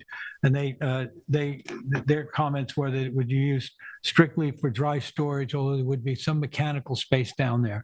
So mechanical space in the basement is certainly acceptable to us, and the dry storage made sense for us not to, looking into whether or not we thought we were going to be talking about some additional usage there that would not be covered by this application. So I think that the argument that was made by them for the best possible uses of the space was a strong one. And I thought the architectural approach was also well planned out, well presented. And I'm going to agree with the chair on this, and I'm prepared to approve this application. Thank you. Denise? Sure. This, I actually do agree with my fellow board members. This project will reduce difficulties with limited on-site parking. There'll be more open space, open kitchen space, and lack of affordable housing options for the working staff. They are not adding employees or increasing the production capacity of the restaurant. They are reducing the restaurant occupancy by 6 seats, which will also provide a reduction in parking by 2 spaces. The proposed new building will maintain the existing setback at 10.8 feet. There is a full basement, as was already noted, that will be used for mechanicals and dry storage. I kept going back and forth with the bedrooms and the occupants, but at the end of the day, I mean, these variances from 255, 550, apartment with commercial structures, 7G. It's really one more bedroom, but still 4 occupants. So I'm going to allow the 3 bedrooms for the 4 occupants. I don't feel it will change the character of the neighborhood or have any adverse effects.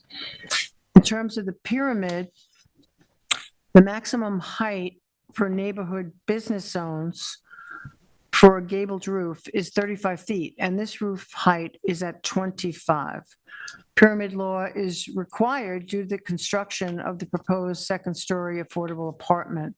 And I think this variance is credible in terms of the town's goals in sort of achieving affordable housing. I agree that with the covenants and restrictions should include existing restaurant will be reduced by 6 seats, and no more than 4 occupants may reside in the staff house at any given time. For these reasons, I do feel this application meets the standards for relief, and I approve this application in its entirety. Thank you. Okay. I agree mostly with my fellow board members. Talk about the pyramid. This is an unusual situation. I think it is unique to approve the variance of 8 feet on the pyramid for the reasons already brought up: the parking area, the distance between the next structure on the, I guess, west side, and the lack of windows on that facing this, what was the Zerko building, and the improvement for the second story, causing it that for the affordable housing, for staff housing. I also approve the the setback, the 10.8 along the western lot line. There are a number of things on this. I believe this is a non-conforming property as is currently. It's non-performing property to width. This is going to merge the properties, and with that, the width and some of that non-conformity will be gone. The one thing I am not going to approve is the 3 bedrooms. Co-chair Johan mentioned it's something that's impossible, even if they're going to give us a covenant that it'll only be 4 people. This is something that's impossible to know whether they're doing it, and their rationale on it was to offer some more privacy to some of the tenants. But I feel that that's not warranted in this situation. So I am not going to approve the 3rd bedroom. As far as the other space, there was a lot of discussion about this earlier on, the 2nd story, putting the apartment over the kitchen. That was already brought up. They didn't have the capability of the venting to the kitchen, and would not be able to do that, and it would be detriment to other codes that they wouldn't be able to do. There's a document that we received May 22nd from Alex Crewley, who's the architect, I believe, on this. And I think this gave a very good layout of all the things that they're trying to achieve. And all of it is good, except that I do not agree with the 3-bedroom apartment that would be beneficial for this workforce housing. So I will approve all the rest of the project except for that. Okay, thank you. Council, we could? Nope, thank you. We now have a couple of extensions of time. We have Geller, 35. To bring back our 5th member. Oh, yeah. Joan. What? Joan. Oh, Joan.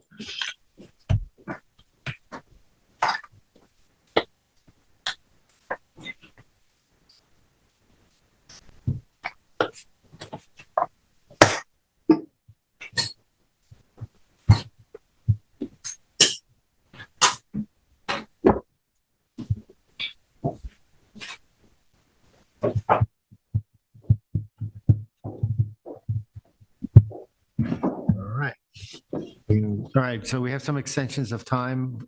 First one is Geller at 35 North Surfside Avenue in Montauk. Suffolk tax map number 300-29-1-19.10, and the extension for 2019 determination, which is quite recent. So do we want to make a motion?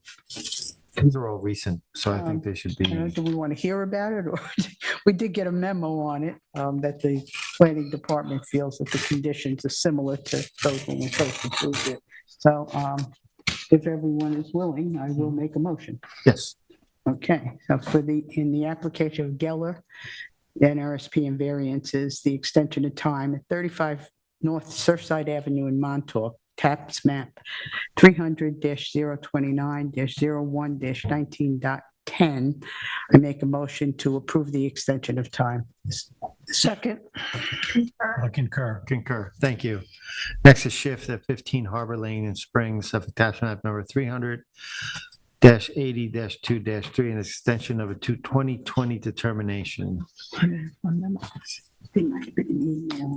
No, I'm not sure. It might have been an email that said similar. It's conditions have changed. But maybe Brian can tell. Brian, can you address shift? Because I don't think I saw anything on it. It might have missed it in an email. This is, I'm sorry, this is an extension of time. Time, 15 I Harbor mean, Lane. it's 2020 Typically, if determination. it gets near at 10 years or so, we. Yeah, then yeah. take a It's not, dive it- into it's it. definitely not But that it's old. so- I'm- Yes, being I that mean, so it's recent, I think it's 2020. fair. I'm familiar with the property and where it is. This is Sure. just north of the Springs General Store. I could probably show it to you on the aerial. I'm not Yeah. familiar with the state of construction. I just didn't on know the, if there was a memo, because I don't think I saw one. It might have been one that came out Yeah, today, might have. along with I Hinchey. mean, I certainly don't have a problem with Yeah. it. Want me to make a motion? In the matter of the application of Schiff, 15 Harbor Lane in Springs, Suffolk County Tax Map Number 300-80 -2-3, I make a motion that we approve the extension of time. I'll second it. I concur. Concur. Next, we have Leanne Hinchin at 26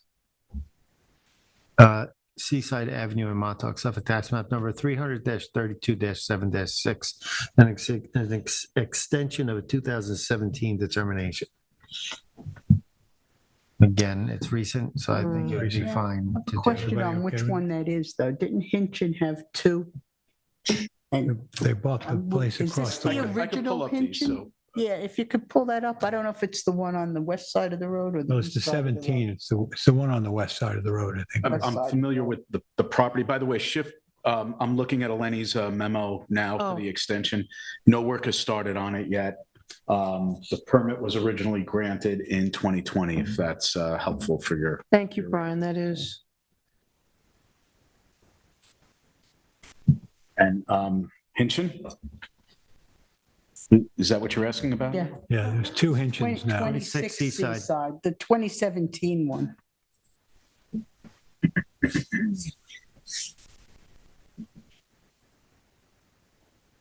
Oh, you could tell me the tax map number, correct? Yes, 300-032-076.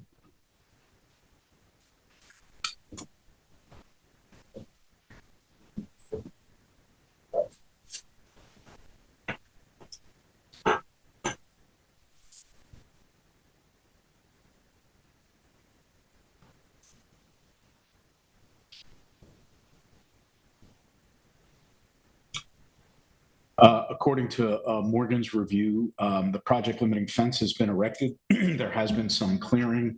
The environmental conditions appear to be similar to when when the permit was granted. And there are additional permits from DEC, and obviously a building permit was issued to match. Okay. If you want me to share the screen and show you the memo. No, we're good. No, that's okay. Want me to do it? You doing it? Huh? Are you going to do it? Okay. Then in the case of Leanne Hinchin, 26 Seaside Avenue, Montauk, Suffolk County Tax Map 300-032-07-6, I'd like to make a motion to approve the extension of the 2017 determination. Second. Concur. Concur. Concur. Thank you. We have draft minutes of July 11, 2023. Yes, I'd like to make a motion for the East Hampton Town Zoning Board of Appeals draft minutes for July 11, 2023. A motion to approve. Second. Concur. Concur. Concur. Thank you. We have three resolutions tonight to approve, and that is, first one is 22 Shore Road LLC at 22 Shore Road, Amagansett, Suffolk tax map number 300-131-8-7. Joan, you want to? Sure. 22 Shore Road was the lovely untouched double dune next to the White Sand Motel. It had appeared before the ZBA twice and then had a withdrawn application prior to that. This application had taken into consideration the prior denials, and at least the majority of the board felt they had done a good job in trying to work with the dune and avoid the 23rd or 24th foot topographical line from the dune. I don't know, do you want me to say more about the, do Just we we can make a remember? motion. Yeah, It was a 3-2 decision. yeah. Yes. Yes. I make a motion in the matter of 22 Shore LLC at 22 Shore Road, Amagansett, Suffolk County Tax Map number 300-131-08-07 to approve the decision as written. I'll second it. Concur. Concur. Concur. Thank you. Next is Sean Murphy at 17 South Flag Street, Montauk, that's Suffolk Tax Map number 300-28-6-16.2. Okay, well, this one was more recent. This is an unimproved lot on the address is 17 South Flag Street. This is the one that, it's a new development of the property. And they're going to create the access easement so that the town does not have to open the street on Flag, which is currently a paper road or non-existent road. And it's a relatively modest home. It's slightly under 2,000 square foot home. And I don't know what else. There's not that much else to say about it. So if you all recall it, and this was a unanimous approval by the board. So for the matter of Sean Murphy at 17 South Flag Street in Montauk, tax map 300-028-06-16.2, make a motion to approve the determination as written. Second. Concur. I concur. Concur, thank you. Next, we have Shaggy Shack LLC at 774 Montauk Highway, Montauk. Suffolk Tax Map number 300-49-4-5. This was a hearing that we had two hearings on this, but the second hearing that we ruled on for this particular determination, the discussion centered on whether or not the entire restaurant had been used for dancing over an extended period of time and whether there was history that could prove that this previous use would justify them not having to obtain an additional usage on the property. There was much discussion. The public was involved. Our decision eventually went along the lines of a 3-2 in favor. There's not much more to say about it, I think. So I'd like to make a motion in Shaggy Shag LLC, 774 Montauk Highway, Montauk, Suffolk County Tax Map 300-49-04-05 to accept the determination as written. Second. I concur. Concur. Thank you. That brings us to the end of our meeting. Vice Chair. Chairman, I'd like to make a motion to close the Town of East Hampton Zoning Board of Appeals meeting of July 18th, 2023 at 8:41 PM. Second. Concur. Concur. Thank you, everyone.